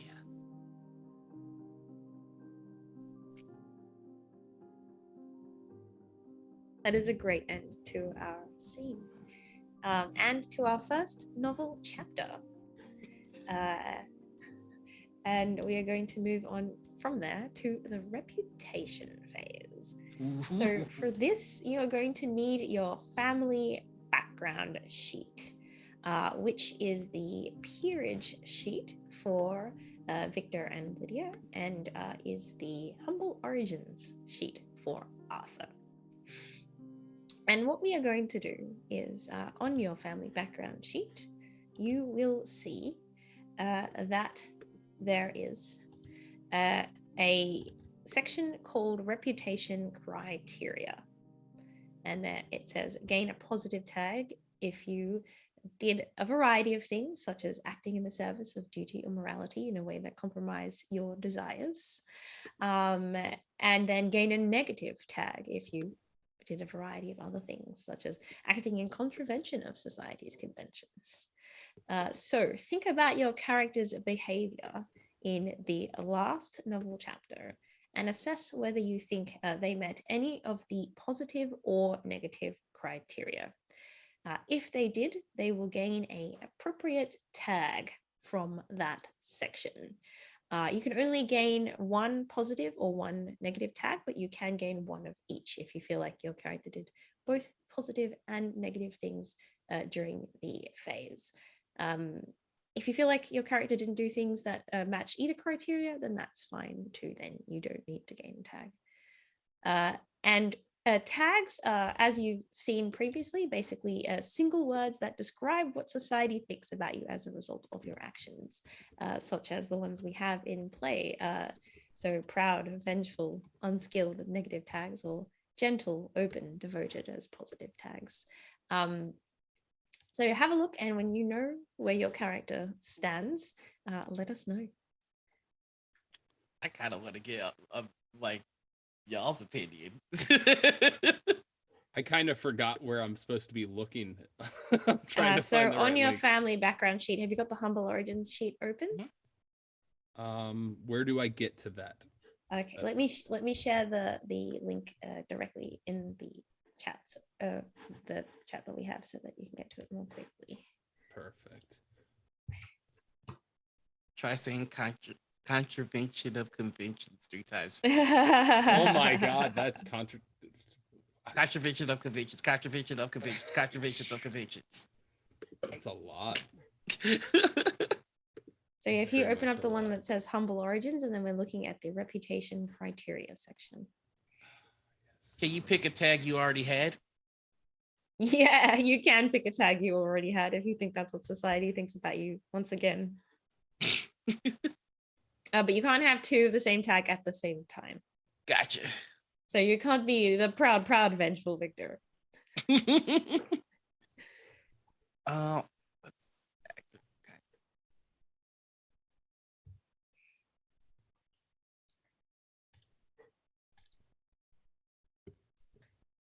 I honestly don't think I did a negative. I think Victor was on the up and up. I'm very curious to hear what y'all think. Yeah, you did Yeah. try really hard. You like Tried held really it hard. in like a poop that just really wants to come out. Oh, he's gonna burst at some point. That feels to me like Victor acted in obedience to society's conventions despite considerable hardship in doing so. What do you think about that? I think that's. I mean, she Countess was just throwing those bones, man. Awesome. So that means that Victor will gain a positive tag. So think about what that tag might be as a result of that behavior. And yeah, when you know, let us know and pop it in the sheet. All right.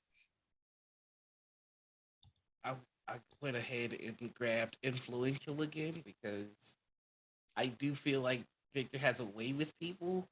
Yeah. But he's trying to keep that in check. Yeah, I do like that. And I like how that plays out within the house. The battle between the Countess and Victor begins. Yeah, it is kind of like a little battle that is ensuing between them. I think for Grace, I think she definitely acted on desire in a way that compromised her duty of morality by asking Lydia to take an evening walk coincidentally at the same time as her. Yeah. So she's going to get the negative reputation tag forward. Even more, I think it's just going to be straight up inappropriate.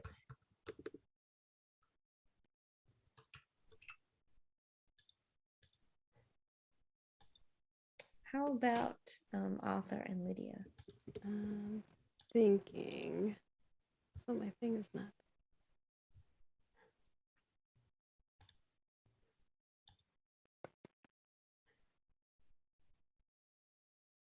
Ooh. I definitely think I acted in obedience to society's conventions despite considerable hardship in doing so. Excellent. So that means that Arthur will gain a positive reputation tag. So think about what that might be. Could be something like dutiful. It could be obedient. It could be faithful. Up to you. I think I definitely acted in service of duty or morality in a way that compromised my desires. Yeah. In the sense that I did dance with Arthur, even though my Yeah. desire is to not to. Which is kind of acting in obedience to society's conventions, despite considerable hardship. If you consider that hardship, oh, woe is the life of me. I have to dance with a handsome gentleman. But, you know, that's how this is. I don't think that I sacrificed or denied my desires to uphold any ranks, though.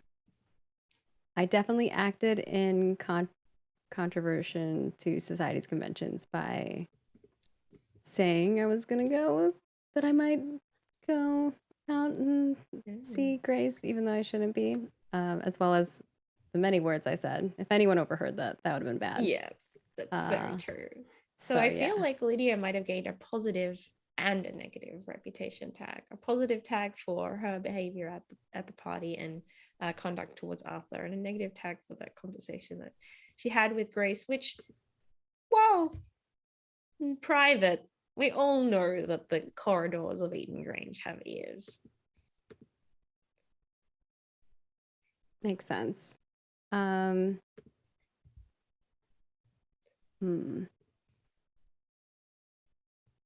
think the positive would have to be something not like the word, not famous, but what would be the word for, like, in the fact that, like, my mother is basically like, she's going to be the future of Eaton Grange, and she said this in front of like a bunch of other very influential people. Like, what does that mean? Like, I think that would be the good thing that would come out of this. Yeah, it could be important. It could be because I don't think it's famous. It's more like importance. I would agree with that. Yeah. Import.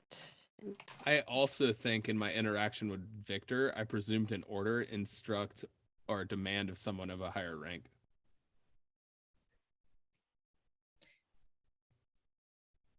You know what? You make a good point. I think I get a negative tag for. Well, I don't think you're lesser ranked than me though. Allowed others of lesser rank to talk down to you or treat you as an inferior. I definitely didn't treat you negatively. Right. No, you did. You did talk down to him though a bit. You were like, maybe don't do that, or like you. It was like bros razzing each other, but like in this society, we're not supposed to be razzing each other. I don't know if I'm a lower. I don't think I'm a lower rank. I'll be a higher rank. Thing. I mean, technically, you're a lord by title, but in the eyes, is it the eyes of the mother and society? This is or the eyes of society. This is the eyes of society. So I guess that depends. How public is Victor's disinheritance? Oh, I can't imagine. It's kind of pretty public right now. Pretty public, my mother just said I was the heir, even though my brother, who is clearly older than me, is sitting right across from me. Because age is still should be part of this, but you know. So I think Arthur's going to get away with it because of Victor's current situation. If Victor's situation changes, then that would be different. And I think my negative tag is selfish. That's perfect. I know it's not like she's not been very selfish in other ways, but I think she's becoming selfish in the sense that like she really wants what she wants. I think that fits really well. So we just need a positive tag for Arthur. Have you got any ideas there, Tyler? It's between like loyal, Ooh. dutiful, or obedient. All But of he those are wasn't great. I don't Yeah. think he was completely obedient, which is why I have it No. the third, because the way he approached Victor was more in a friendly manner as opposed to how the Countess probably would have. But you still wanted it. did what she wanted. You just did it in a much more manipulative, like clever and charismatic way. I Yeah. like loyal because we do know that that is foremost in Arthur's mind, right? Yeah. Yeah. I was think gonna that say, makes what he owes sense. the Countess. I was gonna say dutiful, just because it's the small things like making sure he pulled the chair out for Lydia, where it's just like he feels something is his duty. He like does it.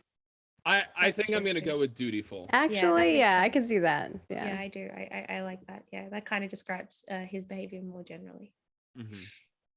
Okay, so that is our reputation phase. We have many characters hovering on 2 reputation tags. So next time we get to reputation, there may be some consequences, but we'll see. I have 2 positive and 2 negative. Oh, you're teetering right on the edge there. I have 2 positive and 1 negative. Time to spend a lot. Let's go. Round 2. Oh, you could get more. I thought you could only get one. You can only get 1 per round. Okay. But in the next time we do reputation. Gotcha. Yeah. You don't want to be kicked from court, basically. Like style. Yeah, that would be awful. Yeah, that hasn't happened before. Okay, so we are going to move on to the household gossip phase. Uh-oh. So as we already know, people talk and the house has ears. And that is why in downstairs at the Abbey, the rumor and scandal phase is the household gossip phase, because it is far more important what people are saying in the house than it is what people are saying in society, especially with the Countess being the Countess. So what we're going to do in this phase is that everyone is going to have 2 turns. And during your turn, you can do one of 2 things. You can either create a new piece of gossip, or you can spread some gossip that has already been created. When you spread some gossip, you have an option. You can choose to spread it upstairs. So that means that it's something that this cast of characters knows about. Or you can spread it downstairs, which means it's something that next week's cast of characters is going to know about.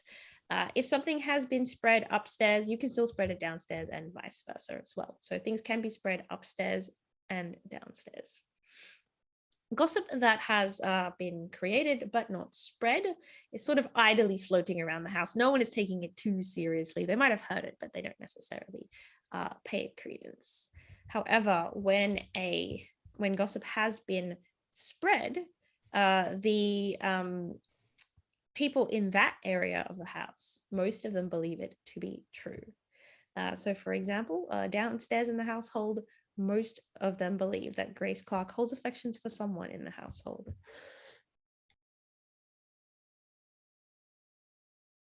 Apologies. It's okay.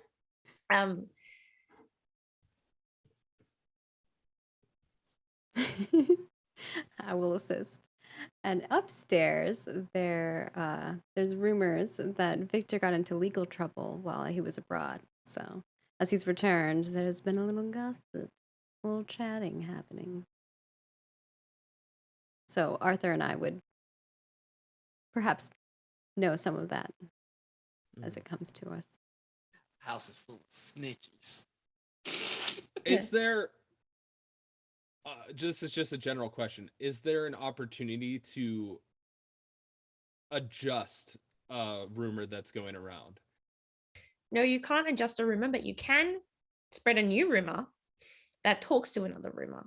Got So rumors don't have to all fit together. In fact, we know, how it is in society. Rumors can be completely opposite sometimes or contradict each other in minor ways.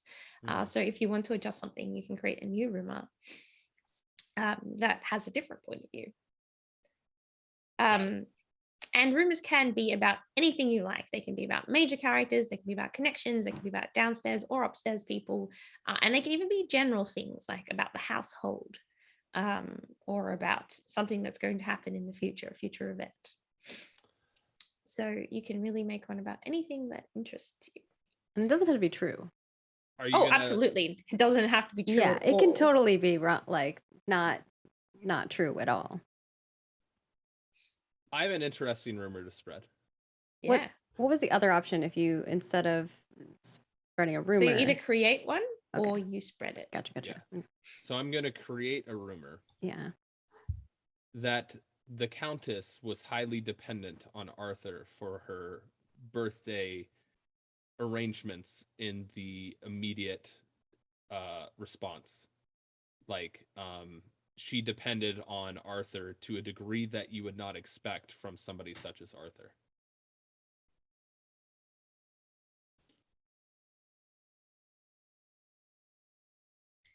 I like that.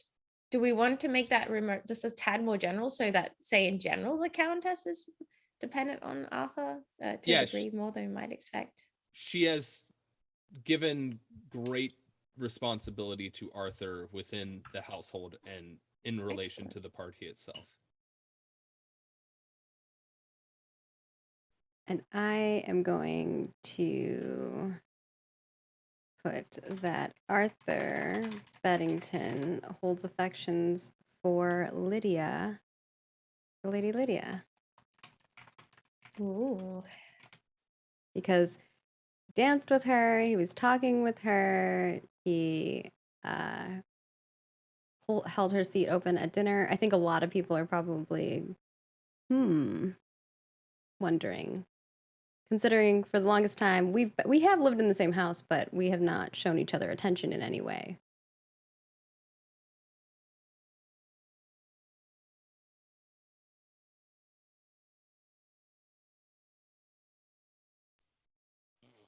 This is hard. I'm trying to think of what kind of rumor I want to start. You could also spread one too. Yeah. You know what? Let's go ahead and spread. Yeah, let's spread Arthur Bennington holds affection for Lady Lydia Ward. I think Upstairs or like, downstairs? that's going on downstairs. Okay, Ooh, all right. Interesting. I like that. I like That it. is very interesting I like considering it. how Arthur interacts with the downstairs. Yes, and especially since I know some things about some folks in the downstairs, that's gonna be some good drama. Oh, I feel bad for I someone. came to be messy. I love it. I love it. I'm going to create the rumor that Arthur has surviving family.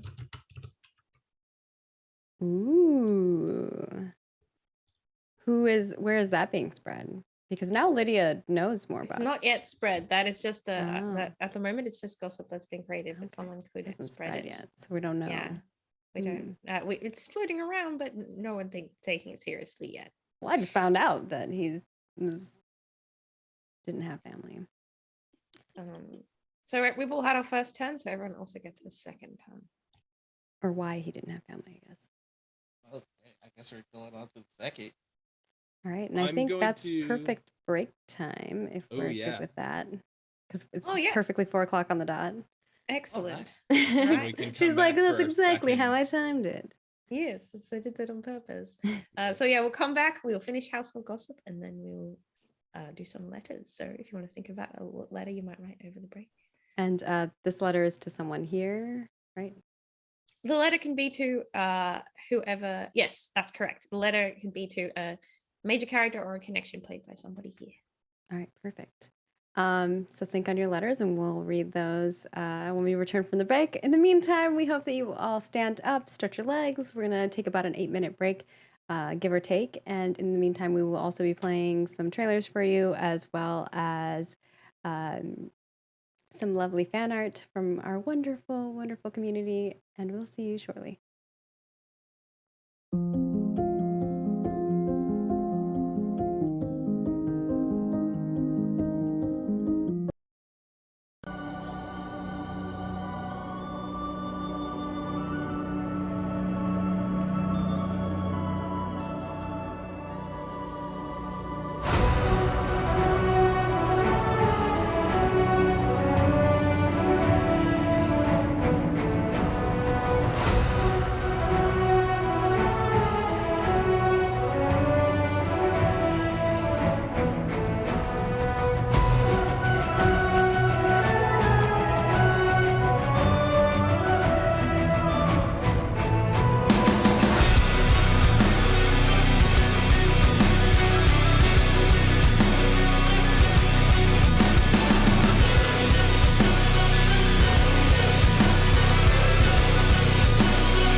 everyone. We have returned with the second part of episode 1 of the Eaton Grange estate.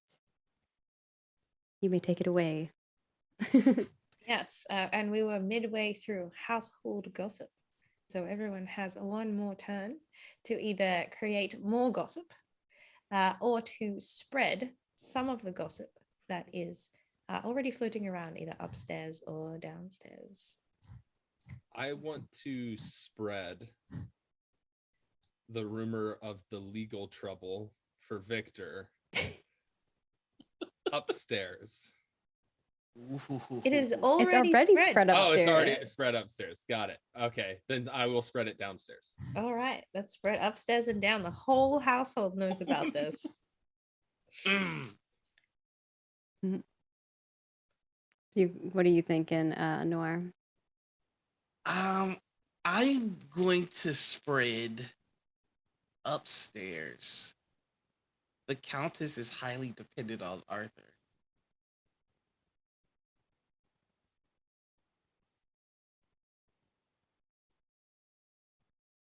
I see that one going somewhere interesting.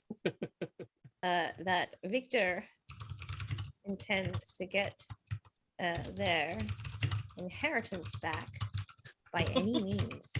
I'm going to spread that immediately Ooh. upstairs because that was exactly Ooh. the rumor that I was going to make, actually. So it was, I was like, we're on the same wavelength, bro. Perfect. All right. Perfect. All right, I love so it. that ends household gossip. So any rumors that have not been spread upstairs or down are fading. However, they can be spread during the next household gossip phase before they fade away from the household. Which So one we was have- it that we haven't spread yet? I know there's one. Arthur has surviving family. Oh, that one, right. That can't makes possibly sense be to let true. it go for a little Oh, bit yeah. here, yeah. Mm. I'm sure downstairs someone's going to spread that.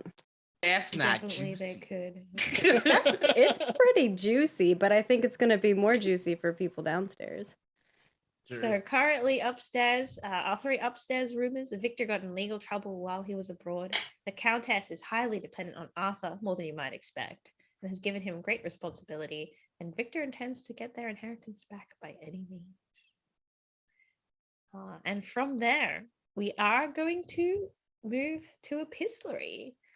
And I heard that there were some letters that had been written. Oh, I'm ready. Mhm. Oh, take it away. Noir can start, though. He was the first ready. Okay, Nuance. so we just read the letters out Well, loud. I feel like you started later because you were introduced.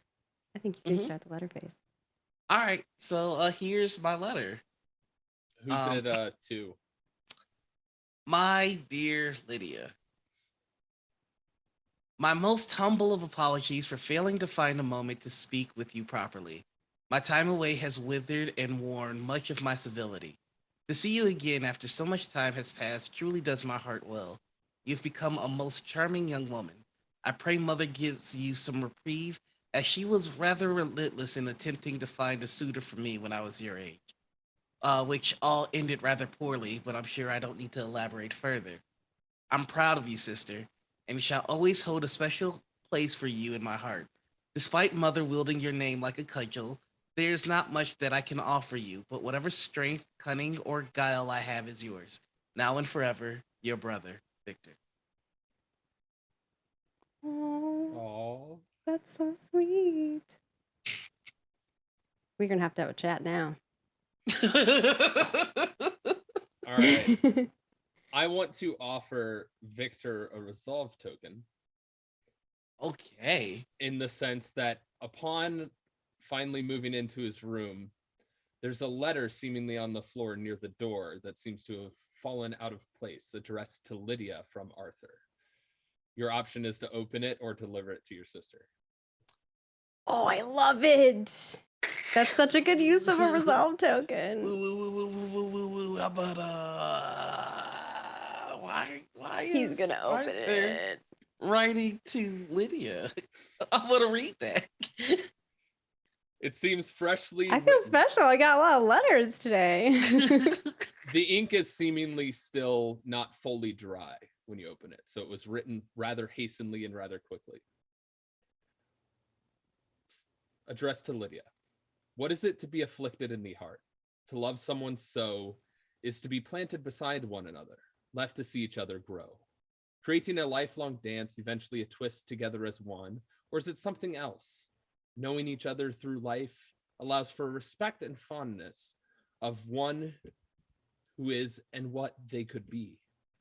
But until thou has the ear and touch, it is thoughtless, not mind nor heartbeat. To begin with knowing and having honor towards another, can love then begin to spark? That is perhaps what it is I now feel within my heart. Reading that, a very distraught, Victor is going to Can ask. I spend my monologue token on Noir right now? Because, like, after reading that, I kind of want to know what's in his head. I know Victor has unfortunately he's already monologued. he's already this had cycle- one, Yeah, the but- session. okay. So All right, okay. cannot do it a second Oh. time. I want to know. All right. We'll have to wait till next session to find out. Yeah, Victor is going to. He's very distraught. And after several drinks, going to find Milton and hug him and say, "I need you to use all of your skill and all of your talents to make this letter look undisturbed and bring it to my sister." No And is questions it then asked. delivered to Lydia? Lord after that? Victor. I can make that happen. And, What'd you say, Haley? I asked whether after it is made to look undisturbed, is it then delivered to Lydia as well? Yes. if it's my choice, absolutely. Yes. Excellent. Okay, Awesome. good. The most drama. The most drama. And Lydia's oblivious. She's totally not going to know anyone. Probably messed with the letter anyway. I love it. I would like to use one of my negative tags, please. Ooh. Oh! Okay. In what way?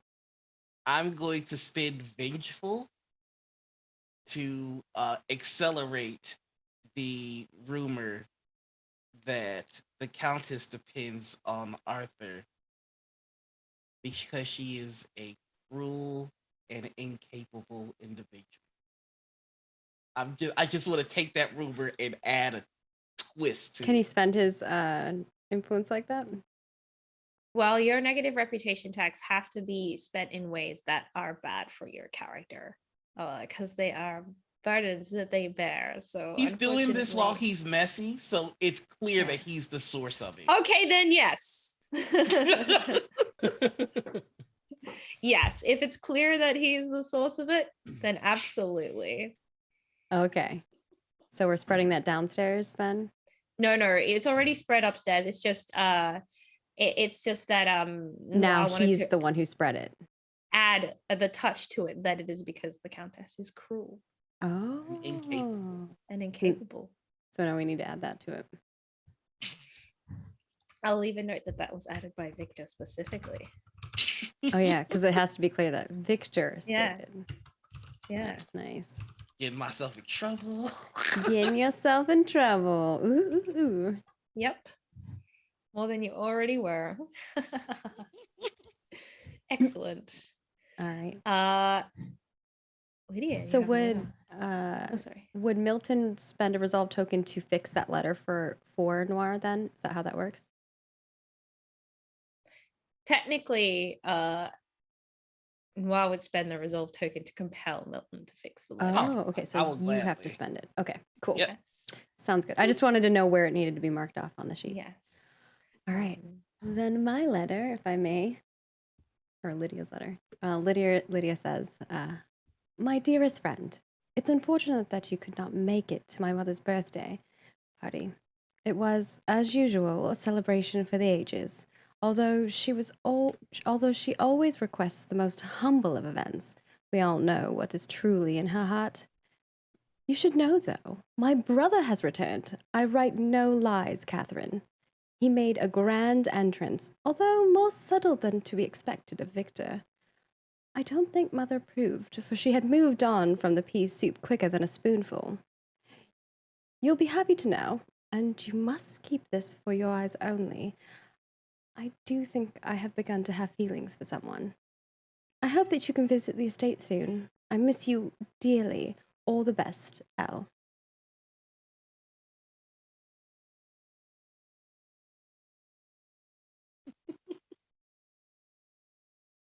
From my letter, Grace is going to write to Arthur. This is delivered. This is delivered by one of the downstairs staff as a favor to Grace to make sure that it doesn't get seen by anybody, because it's not like Grace's letters to Arthur can just be left on the dining table or anything like that. And the letter goes like this. Arthur,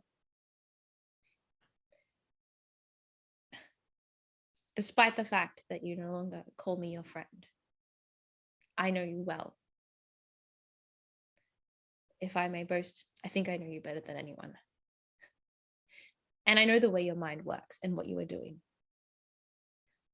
You are trying in your mind to conjure affections or attachment to Lydia because you think it is what you owe to the Countess. But it is not really how you feel. And the future you are walking into is not your own, but that has been manufactured for you by someone else. Although you don't feel it, you have a choice. Although you've lived in this house your whole life, this house is not the world. I know you will probably increase in your contempt for me when you read this, but I still count myself your friend. And I felt that I must say this. Yours, Grace. Arthur would take that letter and amongst other weird haphazard notes, they're like hidden and stuffed into a little somewhat secret compartment within his diary or his journal, so to speak. Excellent. Very good. Okay. So that ends our epistolary for now. And we are going to move on to our second novel chapter. And for our first novel chapter, we had something called an event phase, which is centered around an event. In this case, it was the Countess's birthday. And then for our second novel chapter, we are going to do something called a series of visitations. And basically what that means is that each player gets the opportunity to frame a visitation or a sort of a scene that they would like to see. This can be, this must include either their major character or a connection they play. It can be with anyone else or multiple other characters, whatever situation that they would like to explore. And, you know, these don't have to be, you know, one after another or strictly over any time period. These are just things we want to see as we get the fallout from what's happened earlier. I want to see an interaction between the Countess and Victor again after this rumor has spread. I mean, that was kind of what I was going to do for my visitation. Yes. I think. All right. In that case, I'll change mine to. I want to see. You know what? I kind of want. I'm sorry if it's selfish. I kind of want Victor and Lydia to have.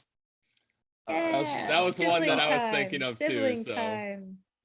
Yeah. Good. All right. So sibling time. So we've got Victor and Lydia, the Countess, and Victor. Lydia definitely needs to talk with Victor. And I feel like Lydia needs to have a chat with Arthur now after that letter. Yeah, I think that would be mine. Okay. It's a little selfish of me as well. But that's I'm like, the whole he point. just wrote like this letter. I was like, for self-indulgence. I was torn because I also want to see Arthur and Grace go at it again. Ooh, yeah. Especially after the letter. Do have to involve our characters. So Tyler, you still have one to choose because the Countess and Victor is going to be my visitation. She's stealing. She So won't let you have it. involve either the Baroness or Arthur and someone else.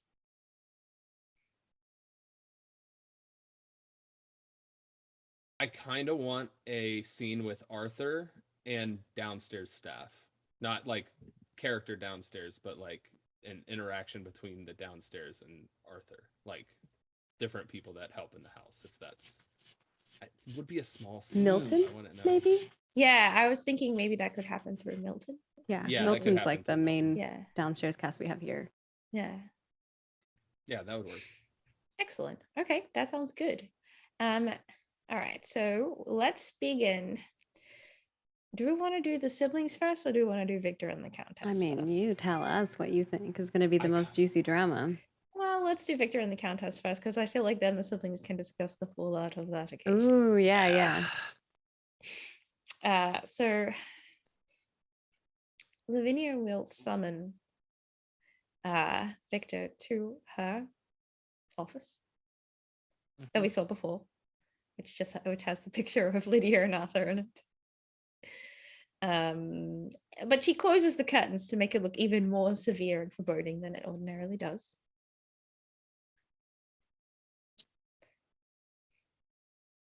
Hello, Mother. Sit down. All right, so none of the niceties then. He takes a seat. If you wanted niceties, Victor, then you could have been the first to display them. But instead, don't think that I am ignorant of the things you have been saying about me around the house. I'm sorry, Mother. You told me to always tell the truth. May I remind you, my son, that your future rests in my hands. Your inheritance is already foregone, but you still have your allowance. I can easily change that. Do you have the capacity for love, I wonder? It's all just a game? I came home hand and foot to you, and you shamed me over and over again, and that is fine.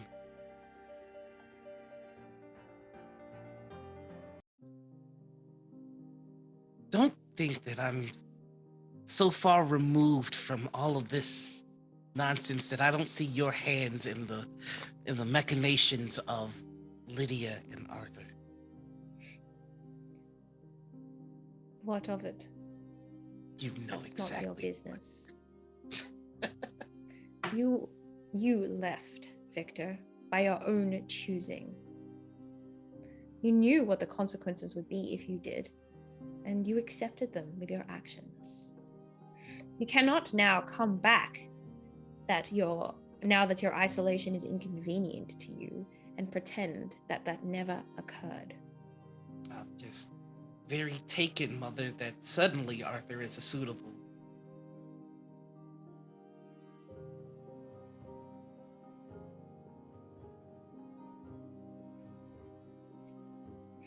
Why are you here? Tell me the real reason. Honestly, I am here, Mother, because I had nothing left, so I thought that I might at least have you. And I am very quickly starting to learn that this is simply more subtraction by addition.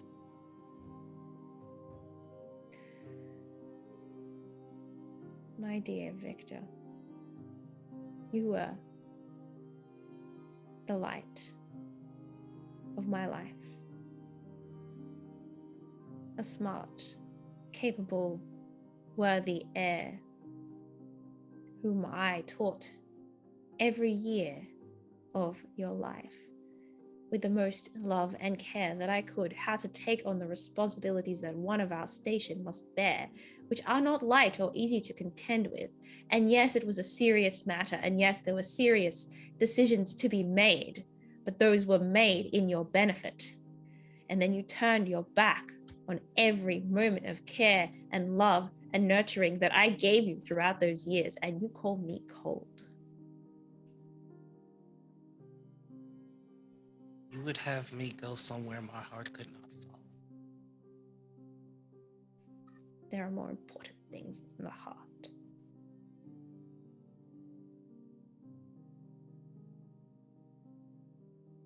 You taught me every day of my life, so why is it that your teachings conflict so entirely with your actions?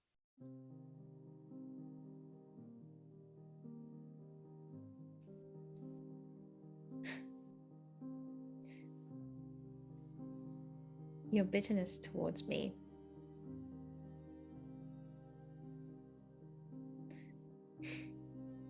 Why, Arthur? It makes me feel you do not understand what I have done for you. And perhaps the fault of that is with me. Why, Arthur? Why do you question my judgment on this matter more than any other? Because you are cruel. You were not here. You could have Why? stayed away and seen none of it. See, none of it. So my peace is my ignorance. That is what you have to offer me. Blindness to the hurt that you cause.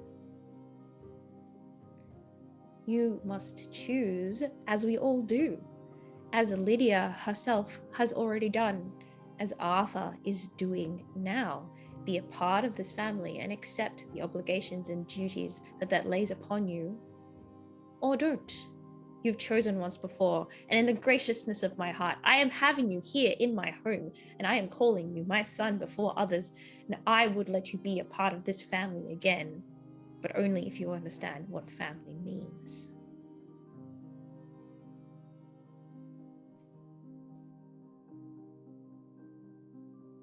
Do you understand what family means, my son?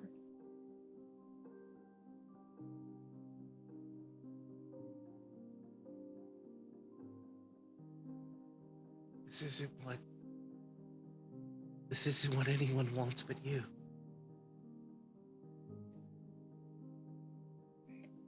This What? can't.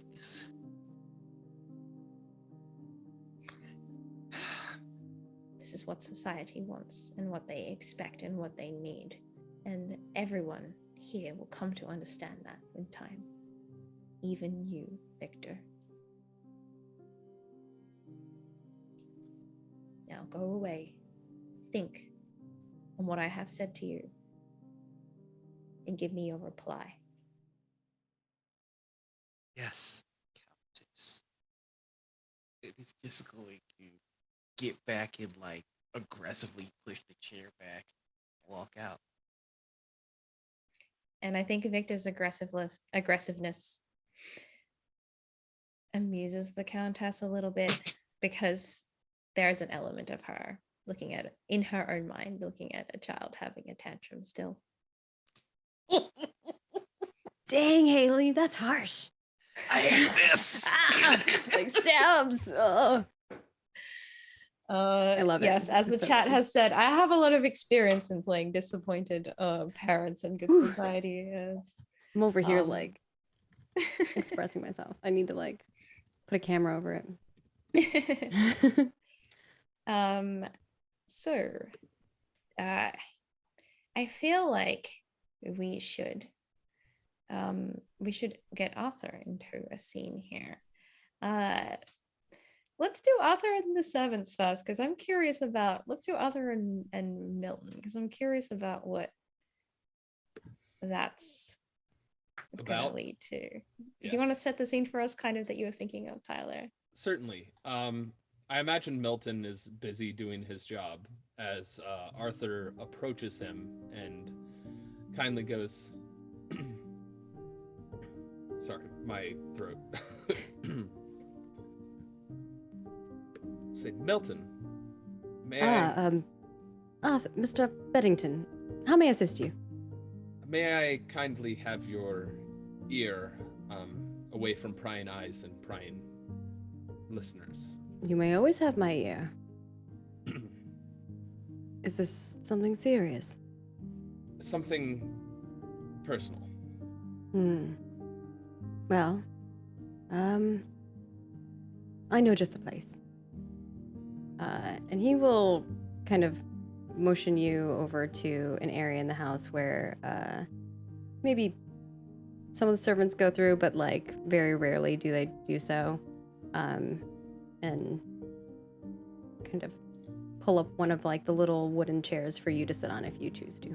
And he'll just like lean on the wall uncomfortably.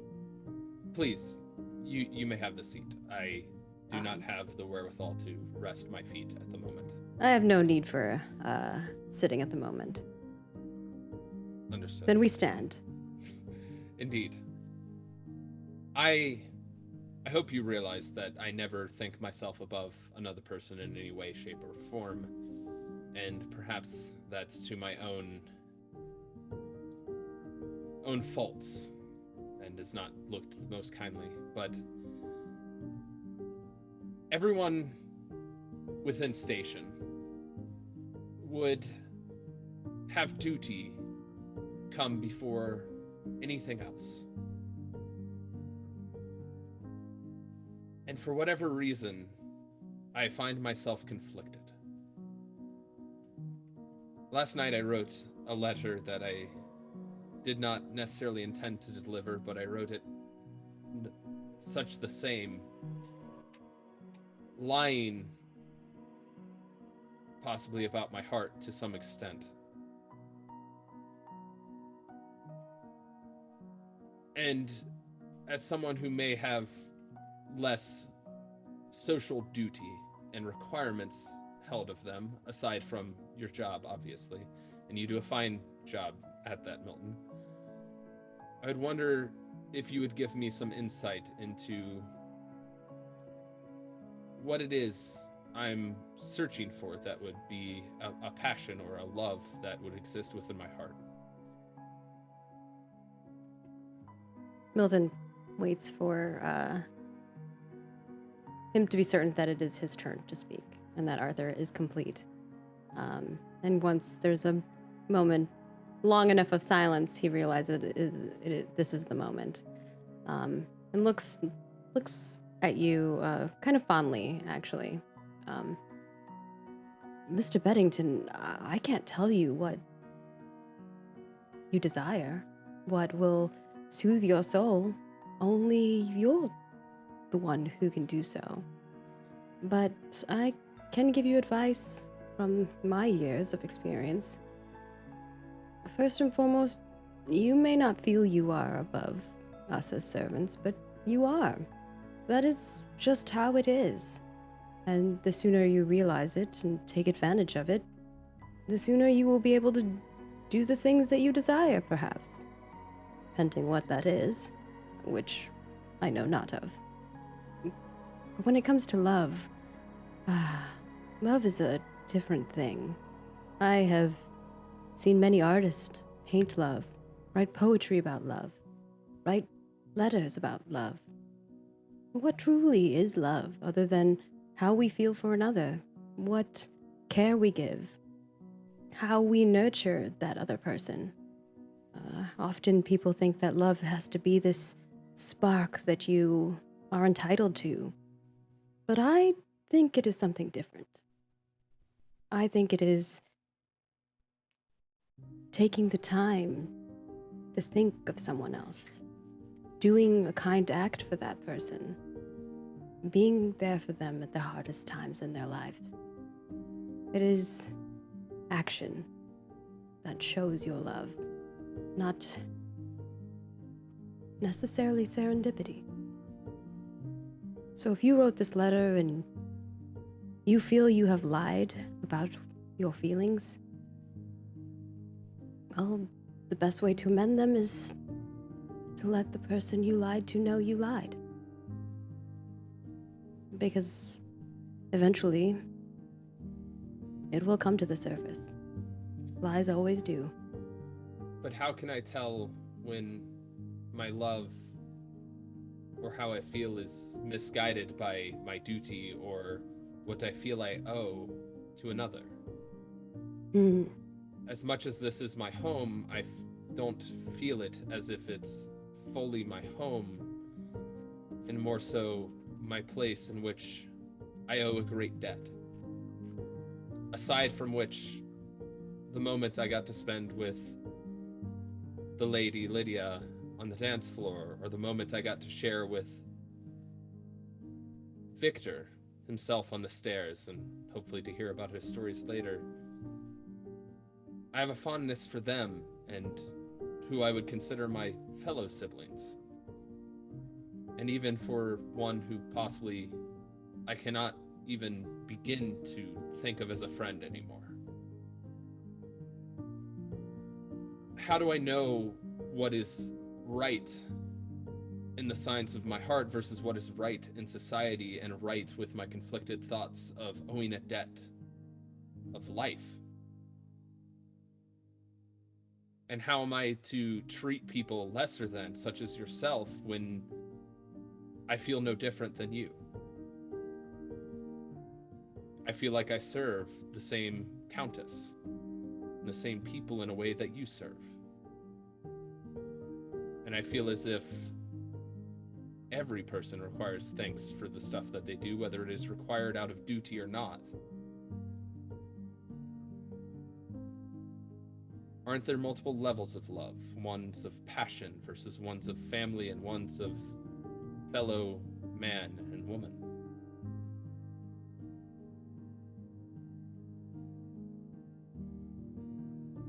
How will I know when the one is the right one that I would want to pursue for a lifelong courtship and marriage? Before Milton can reply, can I offer a resolve token for Pearl to find Milton and Arthur having this discussion? Ooh. I'm fine with it, but that's your call. Yeah, This is your scene, man. I will accept it. Okay.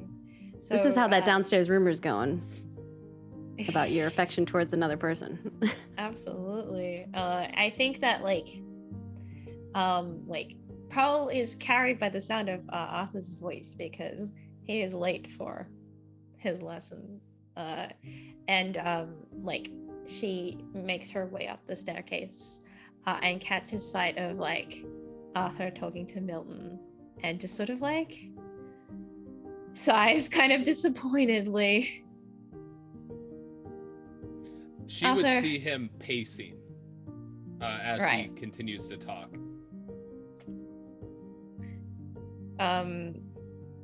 Yeah, she can see that he looks upset or conflicted. So I think she hangs back for a second to get a sense of the conversation. What does Milton say? Sir, you don't owe anyone a debt. Not with your heart. Your heart is not something that can be exchanged for something else. Sure, maybe you owe things in other ways to the Countess, the same as all of us.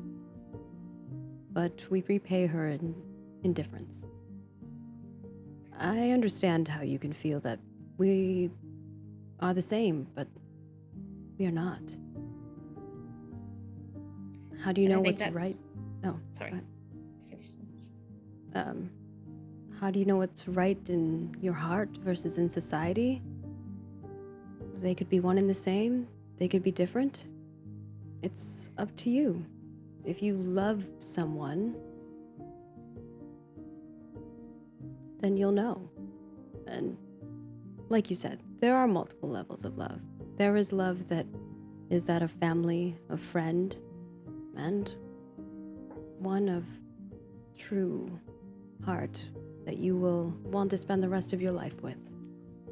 Right. I think Pearl hears that and is like, okay, this is going a bit far. This is and so I think she turns around the corridor and is like, oh, Arthur, Mr. LaCroix, Ah, Pearl?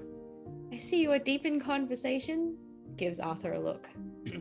Merely about the duties and responsibility the Countess has given me after the incidents of last night. Is that so? Arthur, I have already told you not to bother the staff about these kinds of things. Mr. LaCroix, I'm sorry if this took you away from your vital duties. No doubt.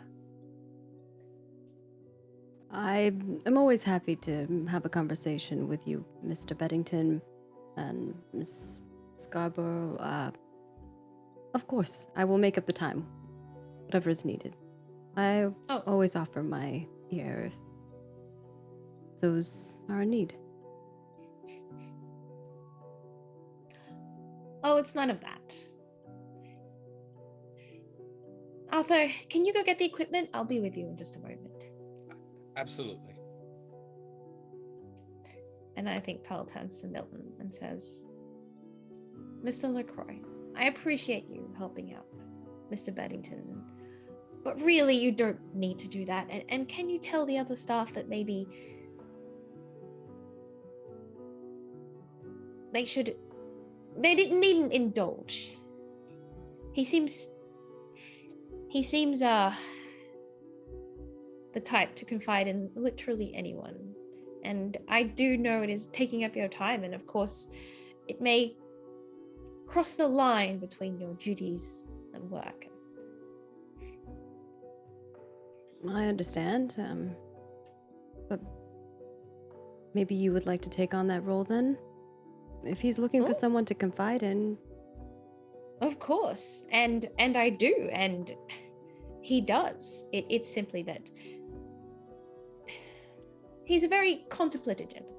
He does like to talk to so many people about the things that he's thinking.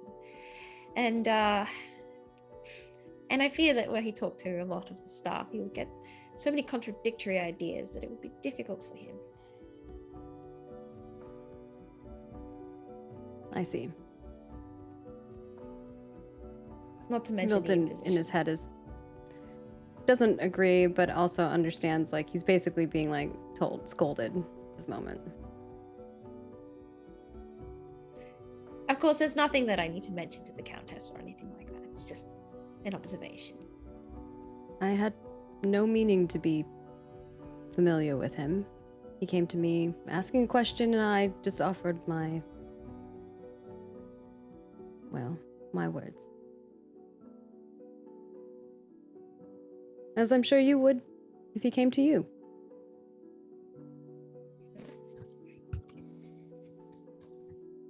Sorry, I froze for a second there. But she says, no, I am sure, and you're not at fault at all, Mr. LaCroix. I am merely pointing it out for the future. Right. I bid you good day. I have a lesson that I must conduct. And he ducks out as quickly as possible as he's excused. He does not want to converse anymore with Pearl. Very understandable. Let's see the siblings next. What's the context of this scene? Is this over breakfast, or do you have an idea, Noir? I think that this would happen following the conversation with the Countess. So he would try and catch Lydia in her quarters. Okay. Sister, might I have a word? She looks at the person who's in the doorway and nods that they can open the door for him. Brother, Beard. what brings you here? I didn't have the chance to speak to you before. I hope my letter found its way to you. But I felt that I owed you an in-person audience. She just gives you a big hug. I've been waiting to embrace you. It is not like the formal, just like polite hug. Like he almost like folds in this hug. And do you believe there's any chance that I might speak to you and just you? She nods and kind of motions to them that it's okay for them to leave the room, and all the people that are in the room leave. It's an event. And she kind of walks you over to the area in her room that has like a couch and seats and table, and like there's already some tea there, and she begins to like pouring you a cup and sets one in front of you. I truly hate what you've done with the place. Well, I rather like it. Imagine that you would. Are you happy, sister? She takes a sip of tea and looks out the window and back at her brother. I like to imagine that I am. That's a terrible answer.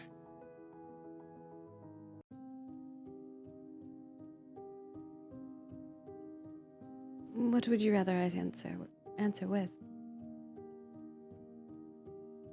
I would rather you say yes and mean it. Well, perhaps someday I shall say yes and mean it. But I would rather not lie to you. I fear that we've perhaps both been lying to each other. Maybe not in open, broad statements, but perhaps with things we haven't said.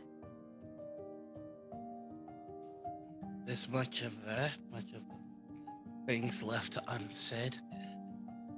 I owe you the most severe apology.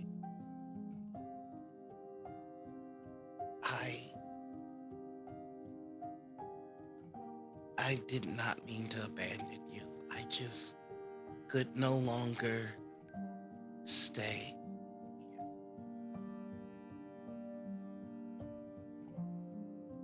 I may not ever understand what happened between you and Mother, but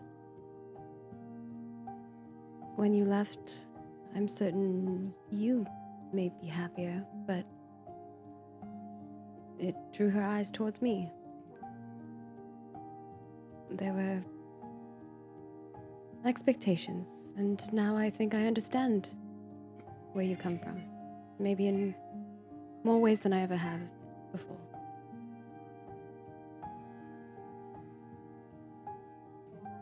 There's a rumor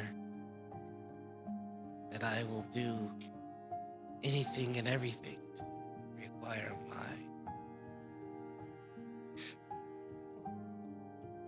wealth.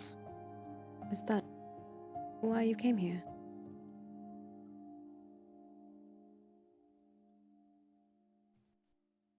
Do you want to be there?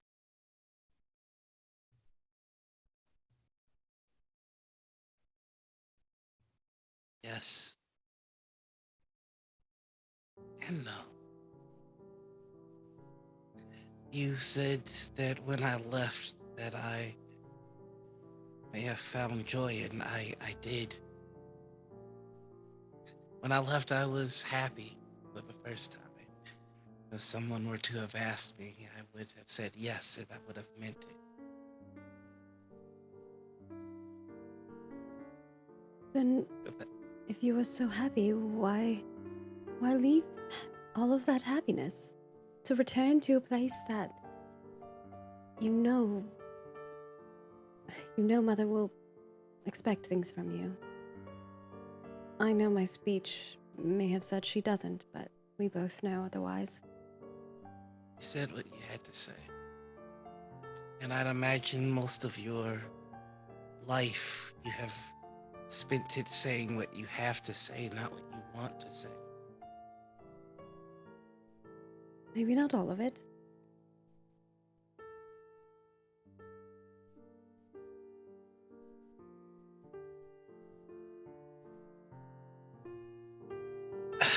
So, as I understand it, you and Arthur, the rumors of your engagement with each other. Engagement, brother. pardon your dalliance with each other. Perhaps there is something. You love him?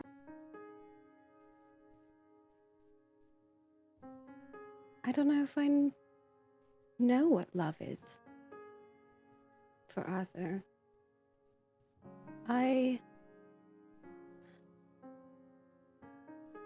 I tell you something? And you won't tell others?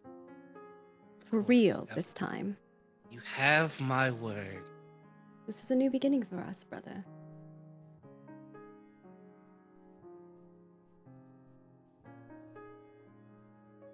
What say I you? swear. I swear.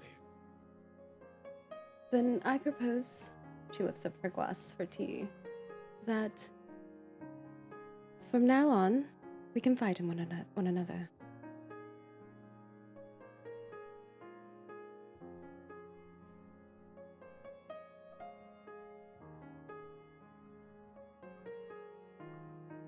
It wasn't my running away, sister, that cost me my inheritance. And what was it?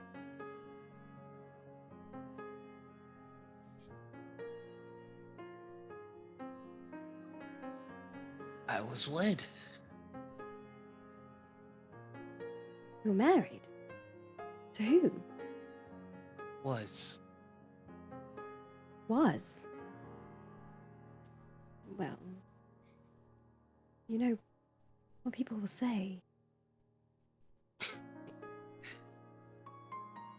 You ask, or you state that you don't know when you are in love. I can tell you, sister, that when you are truly in love, you don't care what people say. I left this place because Mother asked me to go somewhere my heart couldn't follow, and in retreating from there, I found another, and I was happy.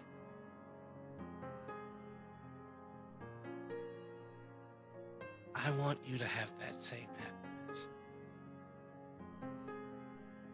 And I pray that yours lasts much longer than mine. So, what are you proposing, brother?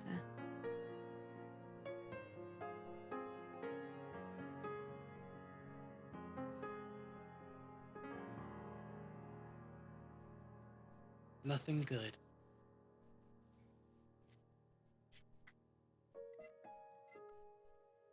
It never is with you, is it?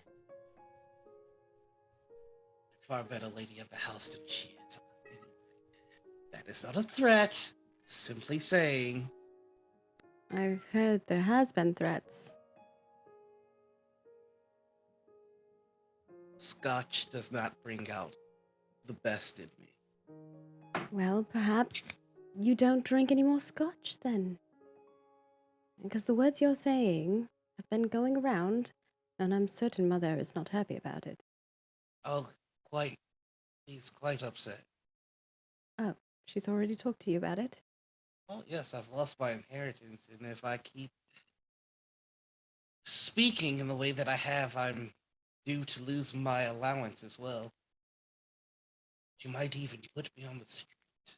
Oh, brother. Whatever shall we do with you? So, if nothing good is what you're asking about, I might be a partner in crime then. I wouldn't have you sacrifice your station.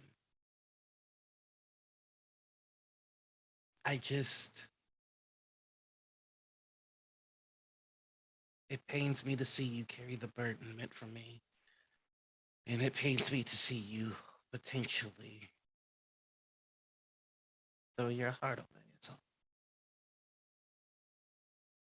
And how should you know where my heart lies? I don't.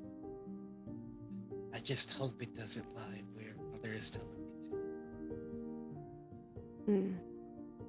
She stands up and goes over to her desk and pulls open the drawer in the center and picks up an envelope. closes the door and comes back and hands it to you. It's gonna take the envelope. You've seen this envelope before. You may open it. And as you're opening it, she says, "You asked me how I felt about Mr. Arthur Beddington. Well, I'm not sure. Because for the longest time, well, I haven't really gotten to talk to him much. He's almost like a brother to me, in the same way that you are. It's true. I always tried to hang out with you all, and, well, I was pushed away. And after talking to him and dancing with him, and now this, I don't know. Maybe there is something. But Is I don't know where my heart lies. I thought I did. But maybe it was lust. gross, sister. Well, you asked. Can't be any grosser than you. Marrying someone, and then what now? I assume there were things happening. Well, of course. I mean, we're not. I mean, I feel like we'll leave them there, recounting Yeah. or failing to recount tales from their past. Yes, I love it. That conversation, we are slated to have a conversation between Lydia and Arthur, Ooh. which there's been much lead up to. When do we think this is taking place? Let me look at the I have an idea. the map. Ooh, you have an idea? Where? Yeah. When he's walking in from training with Pearl. Ooh. Okay. Is So she still he's- there? He just finished like Okay. exercising and doing what was necessary. And he's just So like sweating and outside. carrying equipment. Yeah. Yeah.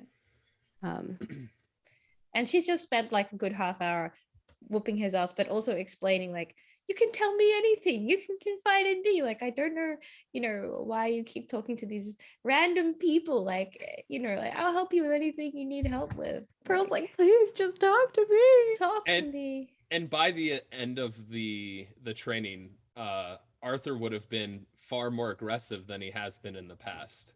Yeah. And that Uh, kind of like changes the subject because she's like, oh, this is an improvement. I think that works. Maybe Lydia has brought somebody to grab, like she knows that you're carrying a lot of things, and she kind of motions someone to like assist you. And as she's walking up, and that person's like trying to take stuff out of your hands, she says, "Mr. Beddington, would you mind going for a walk with me?" Certainly, I apologize for my appearance at the moment, but whatever you ask, lady.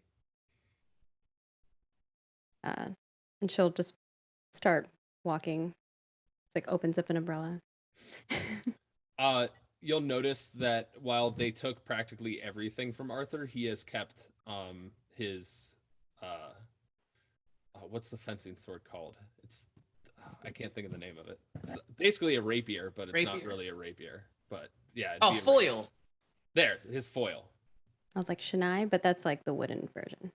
Yeah. His Um, foil is still at his waist, at his hip. And she starts walking, and for a little bit there's silence, and then she says,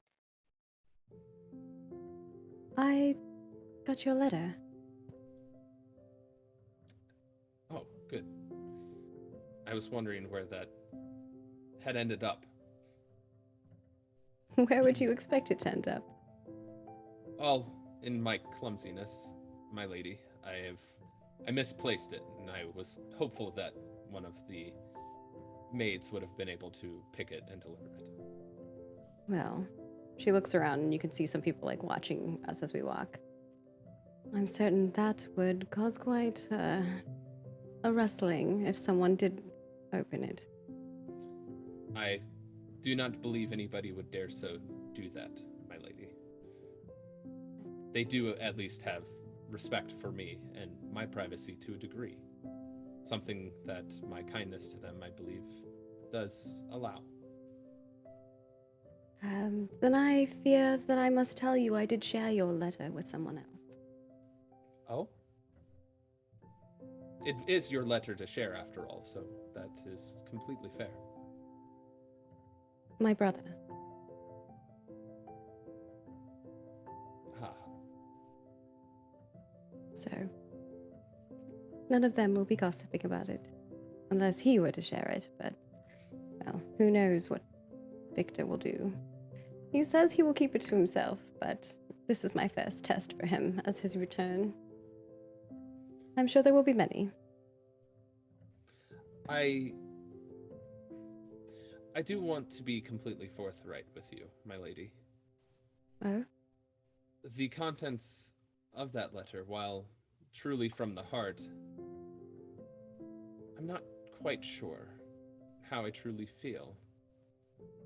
And I would hope that in some way that was conveyed within that, it's quite different being able to spend time with you, such as we did on the dance floor and even on this walk. I understand. To some degree. I understand where you're coming from, but why would you write such a letter if you did not intend to truly share your feelings with me? I do intend to share my feelings. It's just I'm conflicted between my duty and trying to understand what love truly is. If ever there was someone to understand what you're going through, I would have to say that I am. I understand. I have my own conflictions of what love is and how I should feel with the person that I love. And should it be for duty? Is that a requirement?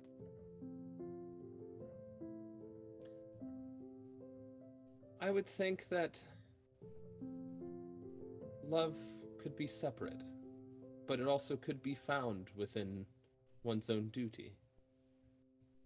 As this interaction has shown me, our interaction together, is that you and I have not really been able to spend much time, although growing up together. And I fear if you had known who I was when I was growing up, maybe you would not have written that letter. Or perhaps you didn't fully understand when you were pushed away that was mostly Victor. Oh? I would have happily allowed you to be able to enjoy such quarrels and competition as Victor and I had.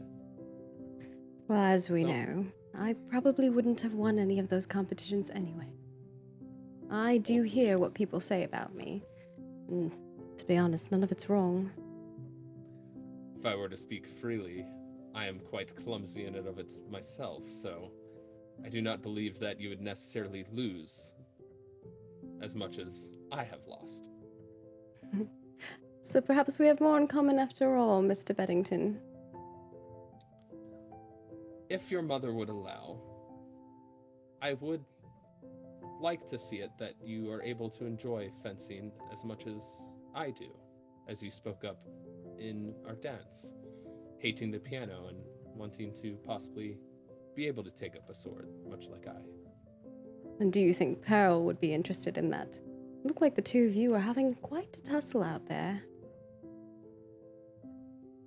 I didn't, for whatever reason, I didn't hear the beginning of that. I only heard that you were having quite a tussle together. She said, Do you think that Pearl would be okay with that? What Pearl thinks, and with Pearl's skill, it need not involve Pearl. I would be happy to oblige Dallas' interest. Oh, a master at fencing teaching a young lady. I would not say I'm a master, but merely can show you what I've been taught, and perhaps that would give us some more time to spend together. I would very much like that. I Pending would like- mother agrees. To do something here. I would like to spend Grace's negative, obvious reputation tag. And I think the way this comes into play is that as you finish this conversation, you look up and notice that Grace had been coming to go down the stairs and had sort of stopped when she saw Arthur and Lydia conversing warmly, and has sort of frozen, I suppose. And at that moment, she's given away by the sound of a child coming down behind her up the corridor, which is the middle, the second youngest sibling, Thomas, who's 11. And I think he yells something about a model aeroplane at her, but she doesn't reply. She's just watching. She's just sort of still looking at Arthur and Lydia. How far away are we? Are we the ones to notice, or is somebody else in the house to notice? Someone else in the house might notice, but Arthur and Lydia definitely notice. Who else were you thinking might notice? I was thinking, I was thinking Victor might notice. I would like to offer a resolve token to be the one chasing my little brother. And then Up the other notice end of that- the hallway. Oh, Yeah. okay. I like that. That's great.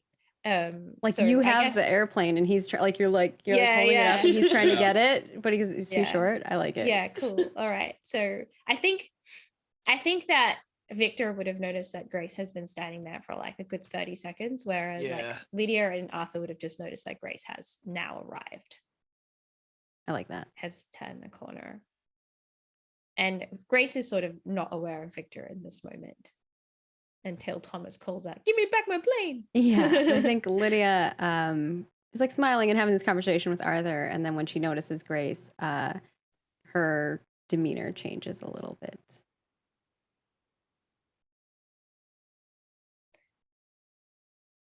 And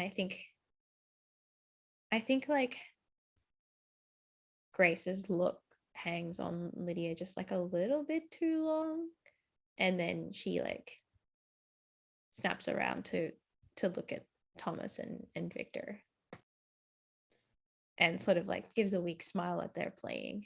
And I would like to spend my monologue token on Mr. Beddington there to see what his thoughts are on this conversation that he's had with her, and how he's feeling about this look Grace has given him, and like the letter that he wrote now. Does he actually maybe feel something, or does he not? Where is he at now? What's he thinking?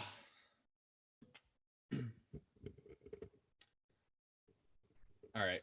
It starts in on the conversation earlier as we were walking, his internal monologue as we were sharing in our similarities. And he's like, perhaps there is something to Lydia that I hadn't seen before. Hello, everyone. Ooh, I'm in the wrong spot. We had a little bit of a hiccup. Sorry about that. My internet crashed, but we are back. And sorry, Arthur. You have to You're start totally your good. monologue again. So I described it. It started when they had similarities and were sharing their interests. I think just start from the And beginning of it to make it easy for movies. Yeah. the cutting. So during that time, Arthur's mind is going something like this. I've never seen or understood Lydia in this way. We seem to have very similar understandings. and things that are asked of us in a way that I never would have imagined. Yes, we grew up together, but never was I able to really explore who Lydia was, what interests she may have. As much as this is a requirement of my duty and seemingly my debt to the Countess,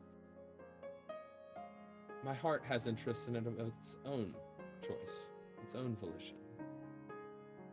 I want to pursue this. I want to know what it is that interests and drives Lydia, and to perhaps share in those interests and see where this goes. I know not whether this is my heart's doing, if this is love, this is just fondness and kinship, but I want to find out. It's so interesting how much we are able to understand and share with each other. And perhaps now I understand to a point to why maybe my friend was so keenly interested. Speaking of which, it seems our conversations have had an effect.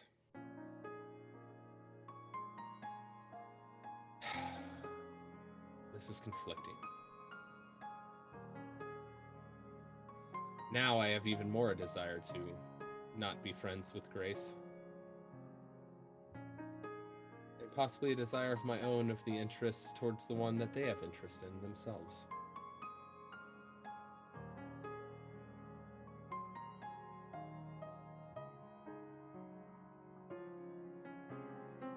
At the end of the day, though, the choice is going to fall to Lydia's. And that is how it should be.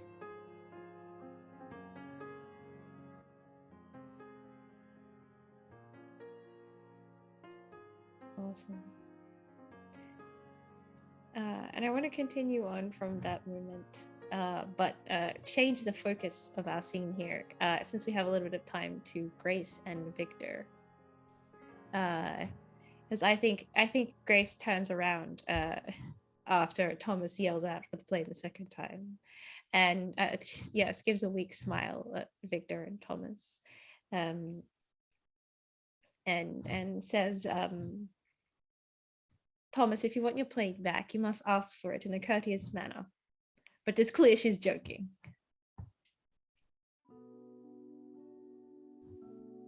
Of course, yeah.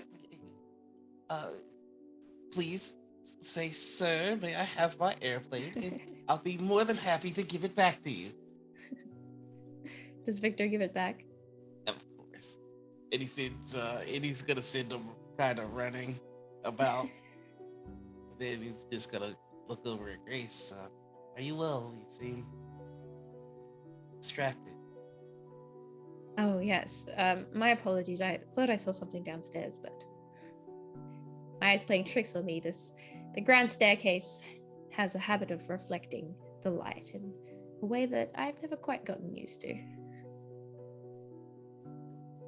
I'm glad that you're back, Lord Victor. It certainly puts more smiles on the children's faces and, well, around the household in general. Oh, you are in the minority then, because I would imagine that my presence has brought nothing but stress to quite a few members of the house. Well, the Countess is the Countess.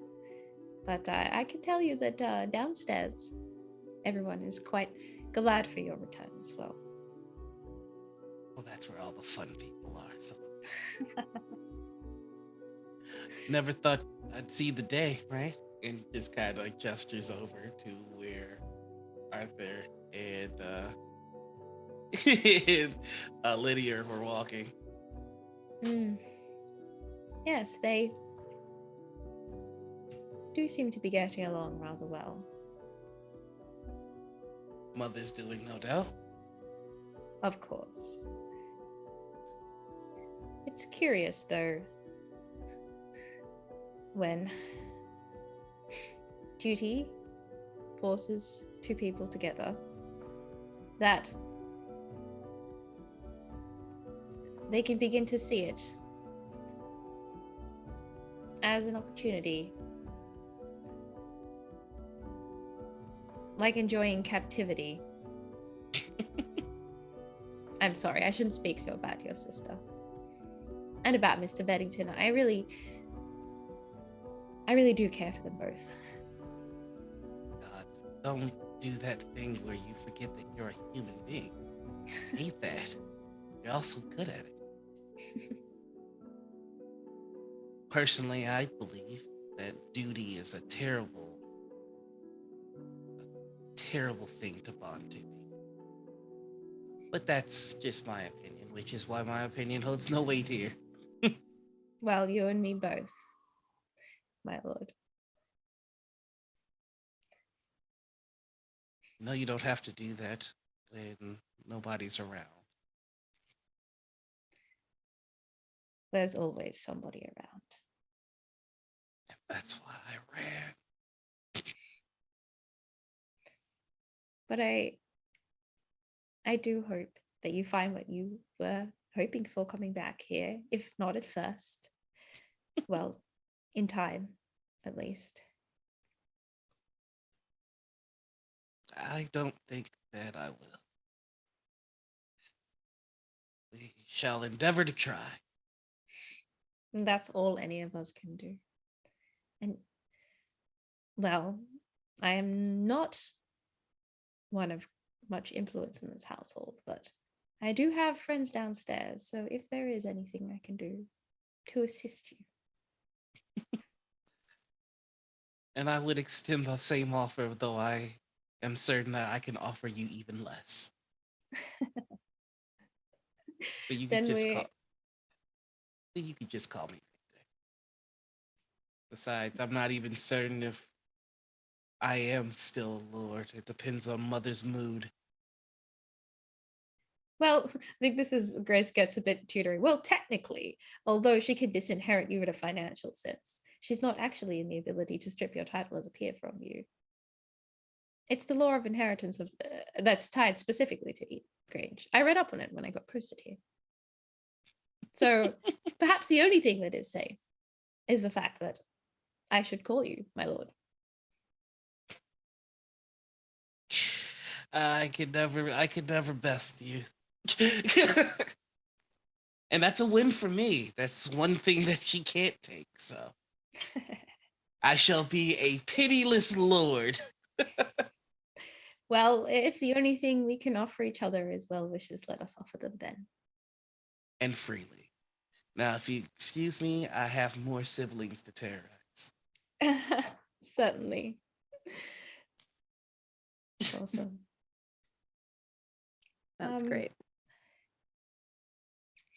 We do need to do reputation still this evening, but we do have slightly more time than we need to do reputation if anyone has a quick scene they would like to fit in. I mean, I would like to have a scene with my bestie at some point, but I don't know if this is the episode where that happens. Oof, Tyler, you're muted. I would happily be able to do that if you would like.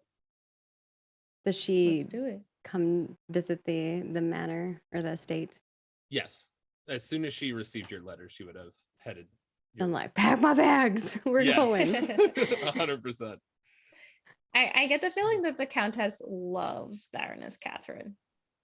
Like, oh, Catherine, you've come over to see Lydia. How wonderful.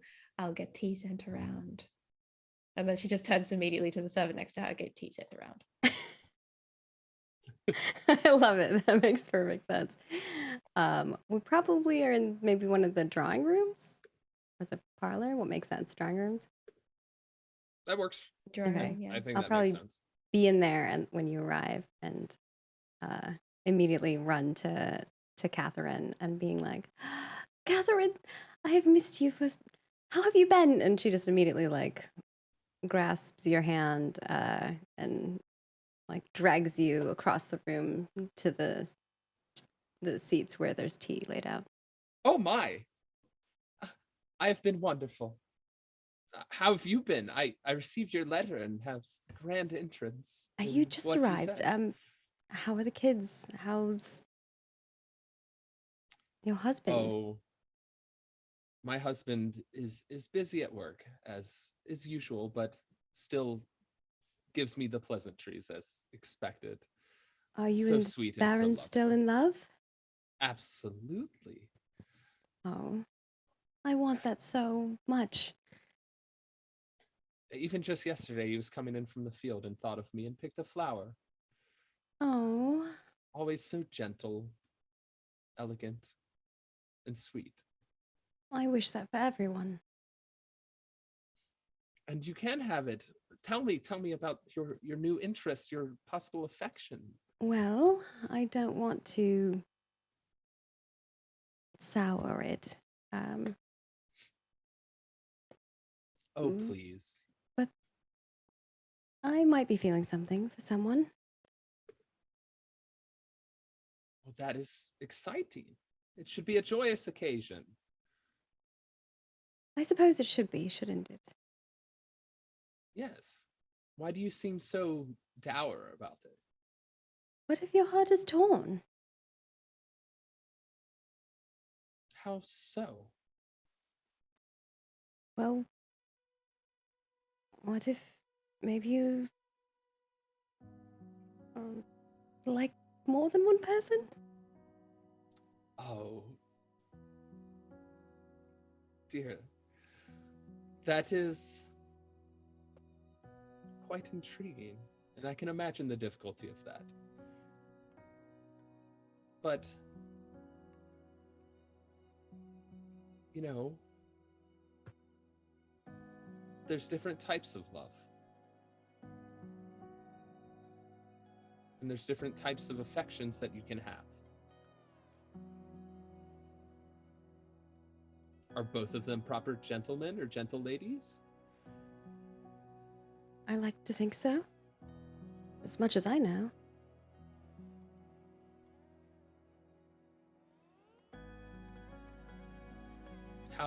How about how they feel about you? One, I think, is certain. I think. And the other, I think perhaps is uncertain.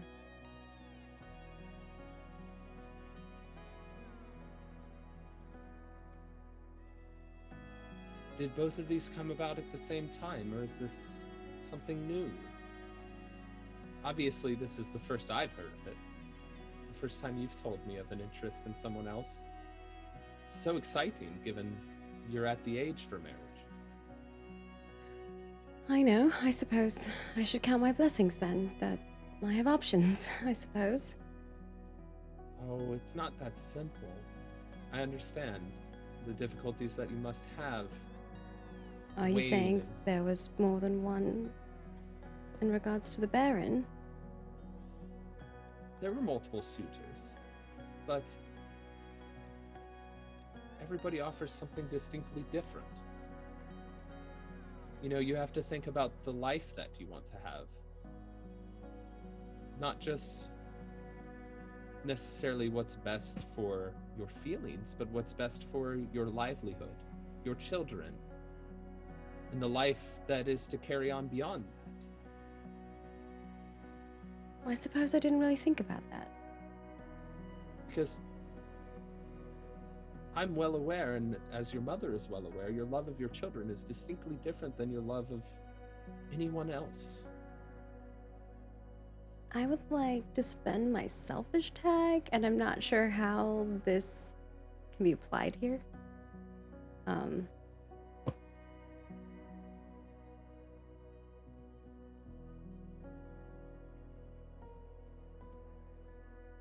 You have a creative way. I have an interesting way you could play it. How so? It's kind of right now, she's talking about like your children and stuff in the future. Yeah. When you could really tie it into, no, it needs to be about me in the moment. It needs, this is my decision. Whether I have children or not is undecided. So why is it that I can't focus on me? But I think that the tags are meant to have a negative effect in the Yeah, grand scheme of things. So that's why I was asking. I get that is definitely where I'm going with it. I'm Yeah. trying to But think I'm out of a wondering like negative how I can effect. make that negative. Does like someone overhear it or I mean, if the Countess overheard it, that would be negative. It could be also that like the Baroness sides against Lydia on this. Yeah, Could be the Baroness overhears it. It could be you mean that someone the she is the Countess. Baroness. sorry, the Countess Yeah, the- overhears it. It could be someone downstairs. I was gonna Ooh. say, can we have that same nameless footman that snitched on Victor's arrival be the one that overhears this and runs to the Contessa? Maybe I will use one of my plates. ooh. Yeah, maybe one of the downstairs folks overhears it. Yeah, that's fun. That's Would this be maybe Chauncey? Because they're like the hall boys, so they'd be walking in the hall. Maybe they overhear it when they're walking. it definitely could be. Yeah, I'll Okay. write it in their little thing so And that they way know you what can- they've We could see their overheard. side of the Yeah. story next week. Yeah, excellent. But Perfect. I So don't you know can spin that, your so selfish tag. I will There. remove the selfish tag and I'll continue the conversation. But does it have to be about the future and children? What if I don't want to have children? What if who I'm with doesn't want to have children? What if shouldn't it be about me and how I feel and the other person and how they feel?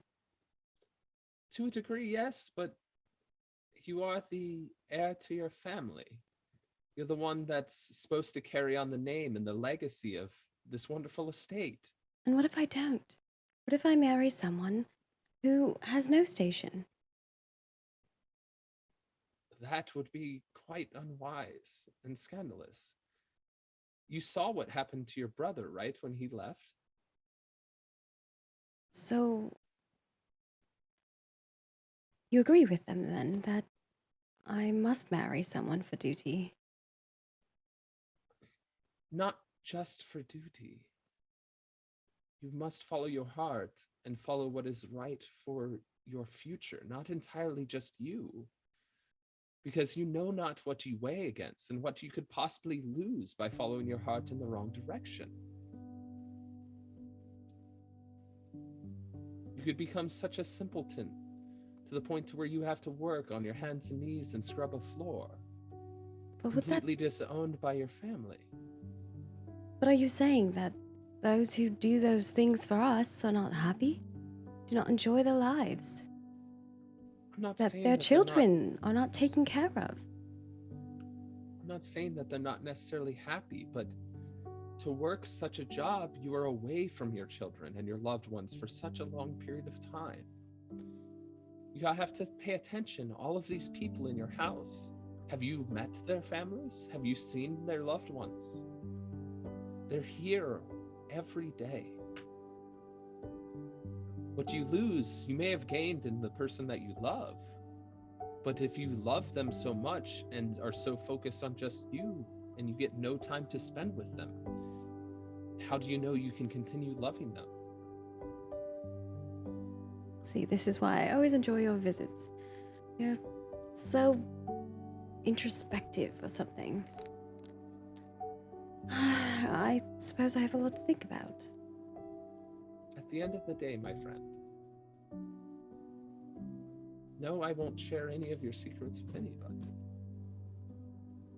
And also, that I just want what's best for you and what makes you the happiest at the end of the day. Well, if you promise to keep all the secrets. I was told something was mine to share as I wish. And I'm sure Oh. you're going to love it. Come with me. And she kind of brings you into her room and kind of pulls out the letter that Arthur had sent her and shares it with you. Also weird because you are also Arthur. I know it's very strange. It's fine. It's fine. I can play two characters. I've done it many a times. So. And she's like, perhaps it's the right choice. This is rather eloquent. I would not have pictured this from such a commoner like Arthur. You know, he does treat your household maids and butlers like they're the same as him. I don't mind that. Everyone seems to take problem with it. In fact, my mother put me on duty to watch over him during her party. I did not watch over him, I'll be honest. I thought it was quite a trivial task for me. That's fair. You had to attend to the ball after all. Attend to it, run it. And then I hear that Arthur's getting all the credit for it. Not that I have a problem with it. But I did work very hard. I highly doubt that Arthur received all of the credit. Ask around. You shall see.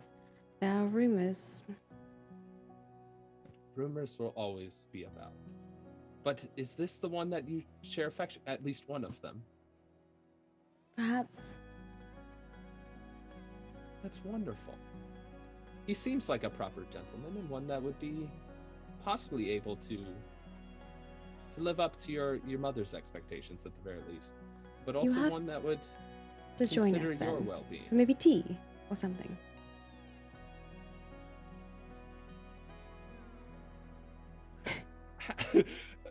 This is me being conflicted, not the character, for the record. Yes, so one of the rules of good society is that if required, the facilitator can take over a connection Okay. for a scene. But I think that would be a scene that doesn't need to be played out per se. Right. I would happily be able to lend my insight and would love to be able to meet somebody who seems to have such an affection for you and that you may have an affection for yourself.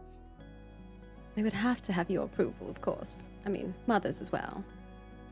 And now that Victor has returned, oh, you must speak to Victor.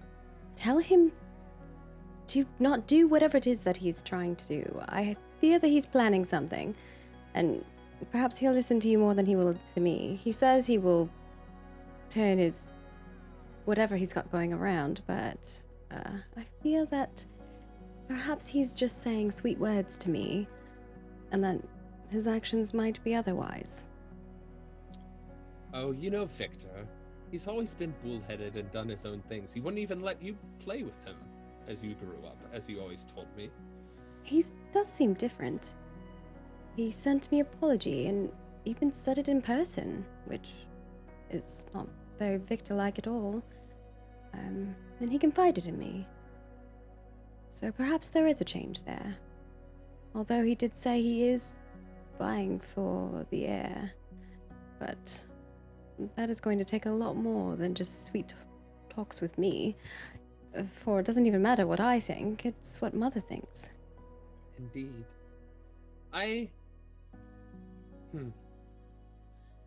It's hard to say whether Victor has ulterior motives, but I also do think he does have Are we affection. talking about the same Victor? I believe so.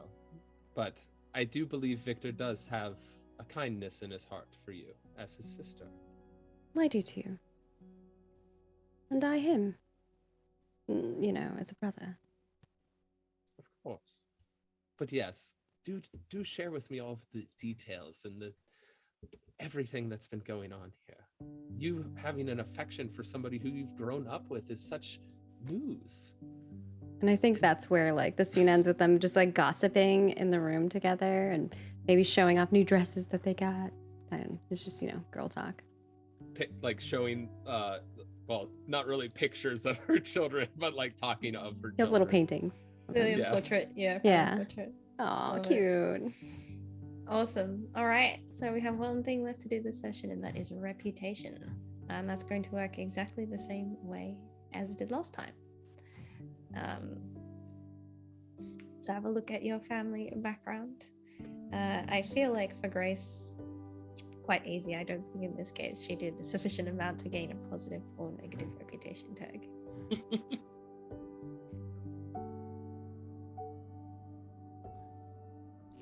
I kind of feel like I got a -1 this go around. Was it for spreading rumors that your mother was cruel and incapable, perhaps? Is it a rumor if it's true though? It's still a negative reputation tag if it's true. In all fairness, I'm getting a negative reputation tag for sure. Yeah, I'm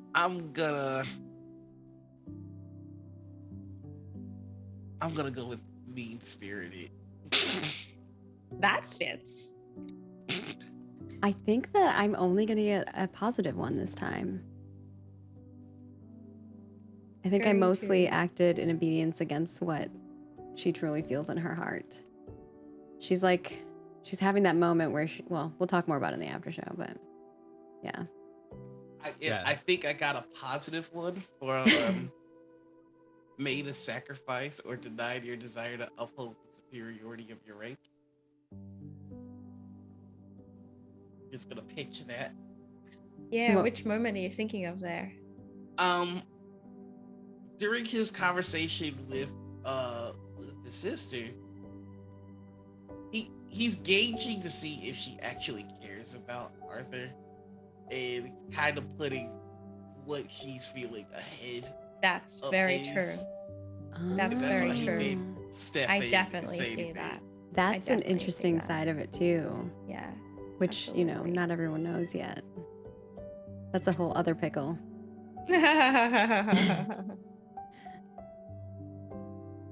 Yeah, so lots of tags go around when you know what you are going to put. Let us know. Okay. What happens when we get 3? You get 3, you're going to get a positive reputation condition, which is going to be interesting for the heir. So Ooh. to get a positive reputation condition, once you've thought of your tag, you need to look at your character role sheet. So the one that is labeled the heir. And in the right-hand side of the sheet, you'll see a section called reputation. And there is 2 options to choose from here. So you could choose golden child. Your parents, aunts, and uncles believe you can do no wrong. Or you can choose a tremendous catch. You've proven yourself a tremendous catch, and every appropriate connection would wish to be your suitor. And if you do choose that one, we can always create even more suitors for Lydia. Oh my gosh, this is but- just getting out of control. Again, up to you. Totally up to you. Let's see. I'll think on that whilst other people share their deets. No worries. To get one of each, positive and a negative. Yeah, if you met a positive and negative criteria, yes. I feel like he acted in obedience to society's conventions. I don't know if he encountered considerable hardship in doing so, but he kind of compromised himself in offering Lydia the ability to fence, putting himself in a negative potential situation that may be against the Countess's wishes. I don't feel like asking Lydia to fence is sufficient to get a negative reputation tag. Well, the conversation with the With Milton. footman, I with already Milton put is in. the one for that. Yeah, that the makes one sense. from Yeah. I was like, conversation with Lydia is This is- fine. That's what people Yeah, want yeah. you to do. That's They what want people you to be want. fencing with Lydia. Yeah. Well, with, that's the with positive someone thing watching. That's the positive. Not yeah, alone. Yeah, I That's what see I'm that. thinking of It that makes one. sense. Yeah. It makes Because I'm sense. definitely giving myself reckless for the interaction with the second footman. But I feel like he should get a positive for his interaction with Lydia. Yeah, Arthur is throwing himself wholeheartedly into this. And I feel like the tag for that would be like sweet or considerate. Yeah, absolutely. That makes sense. So that's also going to trigger a positive reputation for Arthur. So for that, you need to look at the sheet that is labeled the dependent.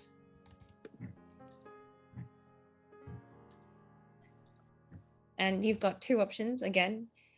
Angelic temperament, which is choose one connection you depend upon. While this boon is active, this connection is devoted to you and believes you can do no wrong.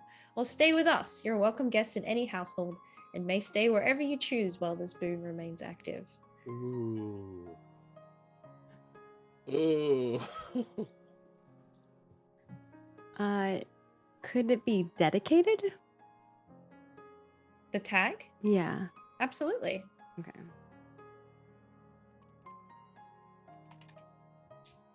Oh, is that for yours, Maggie? Yeah. She's trying. Well, I'll talk more about it in the after show. I'm I love both. The Golden Child versus Tremendous Catch are both good ones here. I feel like Tremendous Catch will cause a lot of more drama, which there's already a bunch. And Golden Child would cause more drama between me and my brother. So I it's agree. like it's like I was gonna say actually Depends both if you of want them. intervening rich suitor drama or if you want family drama. I kind of love family drama, but Excellent. what do you think, Noir? Oh, I'm here for the family drama. I mean, there's already a lot of love drama, let's be real. There is. And there's even so more that much. people don't know about. So I think the Golden Child will be what I go for then. Excellent. Oh, Perfect. I definitely wanted to I share mean- it with you guys to decide as a group. I feel like Arthur's won't mark welcome in that. any household is kind of like society is viewing him more highly than he had anticipated. Yes. And I feel like that makes the most sense in this current situation and how the rumor is going and how he has been acting as of late. It's going to be a spicy after show. If you want some insider info on stuff, you should watch the after show. Just have to become a patron. I like that. So positive reputation conditions, stick around until you drop below 3 positive reputation tags, which Ooh. would really only happen if you use those tags for your own benefit at some point in the story. Otherwise, enjoy the benefits of good reputation. I feel like my I mean, unskilled tag is going to cause some drama between me and Arthur. He's going to be like so frustrated with me. You know, it's like when you're trying to teach somebody something and they're just like not listening and you're just like over it. You're like, I'm done. We're never doing this again. I feel like that's what's going to happen. I don't know though, because his lack of coordination in and of itself might make it okay, but we'll see. We'll see. We'll see. Yeah. He's also You very getting- common and reckless, so he's like he doesn't believe anybody below his station. So You getting the Golden Child tag this episode fits so hard though, because Contessa basically was just like, and this is the Golden Child. I know that's what I was leaning towards. Like me personally, I kind of love the love interest thing, but I was like, I feel like everything kind of revolves, and there's already love drama, but I feel like Yeah. everything revolves around this episode was very much like her being a good daughter, doing the right thing. That's exactly how you want it to start. Because honeys, buckle in, because there's about to be some stuff that's gonna happen that's gonna turn things around, I'm sure. That's God very dang, this true. Contessa. My mom sucks. I think it's also fitting that Arthur is starting to be seen in a different light by everybody in the community, and that's going to change as his negative traits start to show. Yeah, because right now you're seen as pretty high standing, and also because you are gaining Lydia's affection too. It's very Yeah, interesting. Arthur's kind of like a rising star right now. Yeah. Like there's rumors. He's the about how diamond of the great he season. is. He's got this reputation going. Everyone is like, hey, come stay with us. And being courted by the heir. Wow, there's so much going for him right now. Mm-hmm. People definitely talking about Arthur. All right, what's next? So that's actually going to finish us up for today. But over the time between the 2 weeks, we will be doing epistolary. And this time we'll be writing 2 letters. And these letters must be from your major character or a connection you control, but they can be to anyone you like, upstairs or down. And those will be read out at the beginning of the next session that we share together. Okay. Spicy. 2 letters. So I could write one from Pearl to somebody else. No, from the No. connection that you It control. has to be So one you of the could write one characters from that the you- Baroness. so I would be the Baroness. Okay, Yes. Yeah, yeah, it'd be got it. Arthur Okay. or Catherine that you can write from, and I can write from Lydia or Milton's perspective to one of the other characters. Perfect. You know what? Petunia's coming to town next time. Hell yeah. Bring Petunia in. We didn't get to meet Petunia yet. Not This yet. session, but there's a lot of time left for us to do so. That's true. I So feel like it not wasn't the worried. right time for Petunia to show up quite yet. Mhm. Victor better write his lawyer. Okay, Chad, I see you. Right, Yeah. his lawyer. That's great. I love it. All right. Well, we will be writing letters. If you are interested in seeing those letters prior to the episodes where they are read off, if they are to Downstairs Crew, you may get to see those letters written or read to you next episode when they open them and whenever they get them. I love the idea that they just randomly get a letter in the middle of the episode and Haley gets to spring that on them. It's awesome.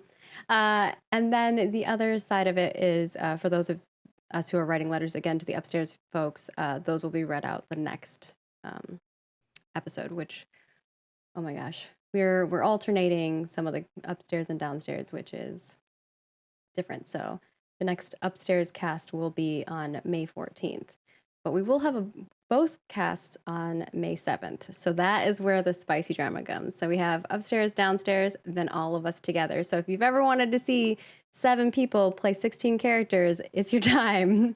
There's going to be, you think there's drama now? Just wait till you watch downstairs and then watch both of it together. It's going to be a hot freaking mess in the best way. So with that, I'm going to let everyone say where where they can find you at, and then I will wrap things up with how you can support us if you have been loving what we're doing here, so that we can continue doing it. So first and foremost, I will hand it over to my brother, Lord Victor Ward. When you are not being my brother, what are you up to? Oh, and I'm not being your brother. You can find me all over the internet as the Noir Enigma. That's Twitter, Twitch, YouTube, TikTok, and Instagram. Yeah, you can find all my projects on on Twitter. I'm also the community manager for Evil Genius Games. We've got our Kickstarter going live May 17th. So check out Everyday Heroes. You'd be doing me a favor. Dude, your microphone was about to explode. I was like, is he going to make it through? We heard you, but it was like, it was like going to take off and go off to space or something. Next up, we've got Arthur Beddington. When you are not writing love letters and fencing horribly, what are you up to? Hi, I'm Tyler. You can find me all over the internet as Apocalypto_12 or just searching Tyler Scheid because generally most people call me just Tyler. But I have a fantastic podcast that's for people that don't like sports and people that like sports alike in Go My Favorite Sports Team, which you can find on all of your podcast listening stations. We're doing very well with that, and that's been my latest big project. But hopefully I'll be back to streaming soon, so I'll see you over there on Twitch and otherwise. And make sure and give tons of love to Roll For It and everyone that's a member of this cast and this show because they are all fantastic at what they do. All right, and last but not least, we have Grace Clark, Lavinia, Pearl, all the characters, our wonderful facilitator. When you are not really making us feel like you're one of our mothers, what are you doing? Yeah, I'm Haley.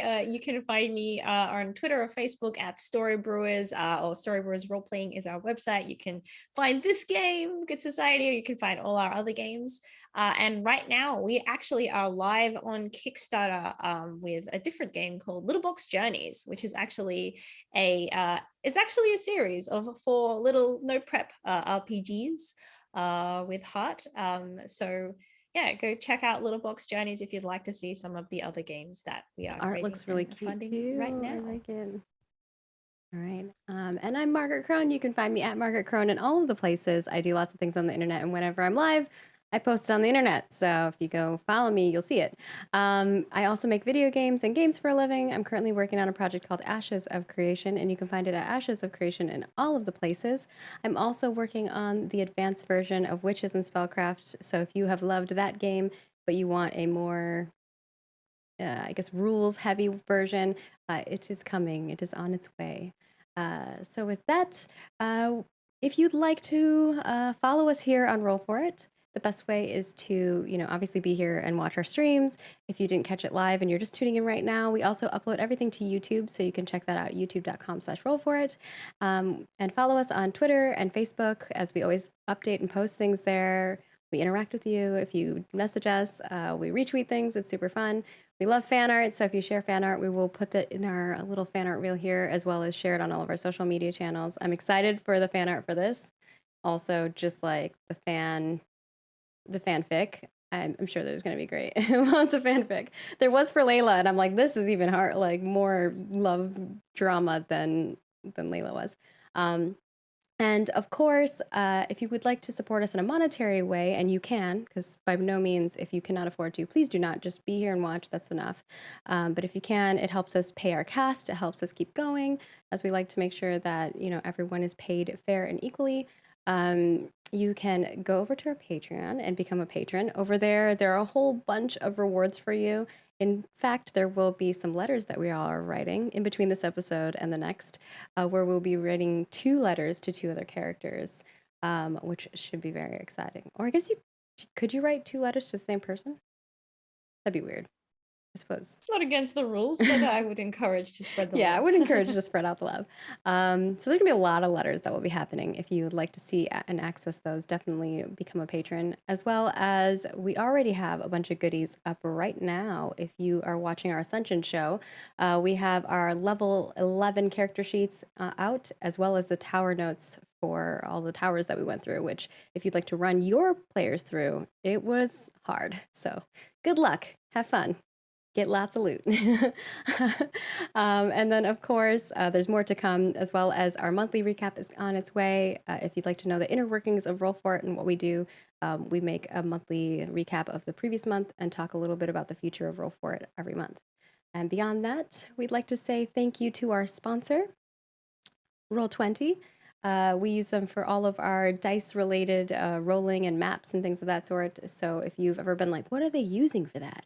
That is what we use. And so we thank you very much for the sponsorship on that front, as well as our lovely supporter for today's episode, which is Thunder Cabbage. Let's see. Yeah. Thank you so much, Thunder Cabbage.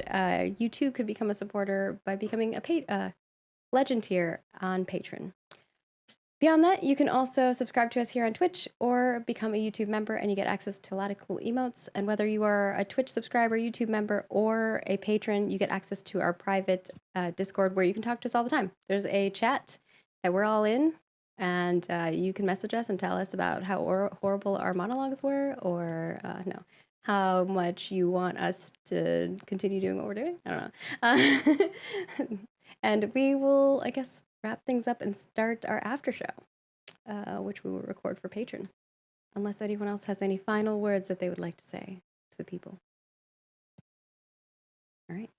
With that, we will see you next week for the Downstairs crew. It's sure to be a very eventful episode. May the dice roll ever in your favor.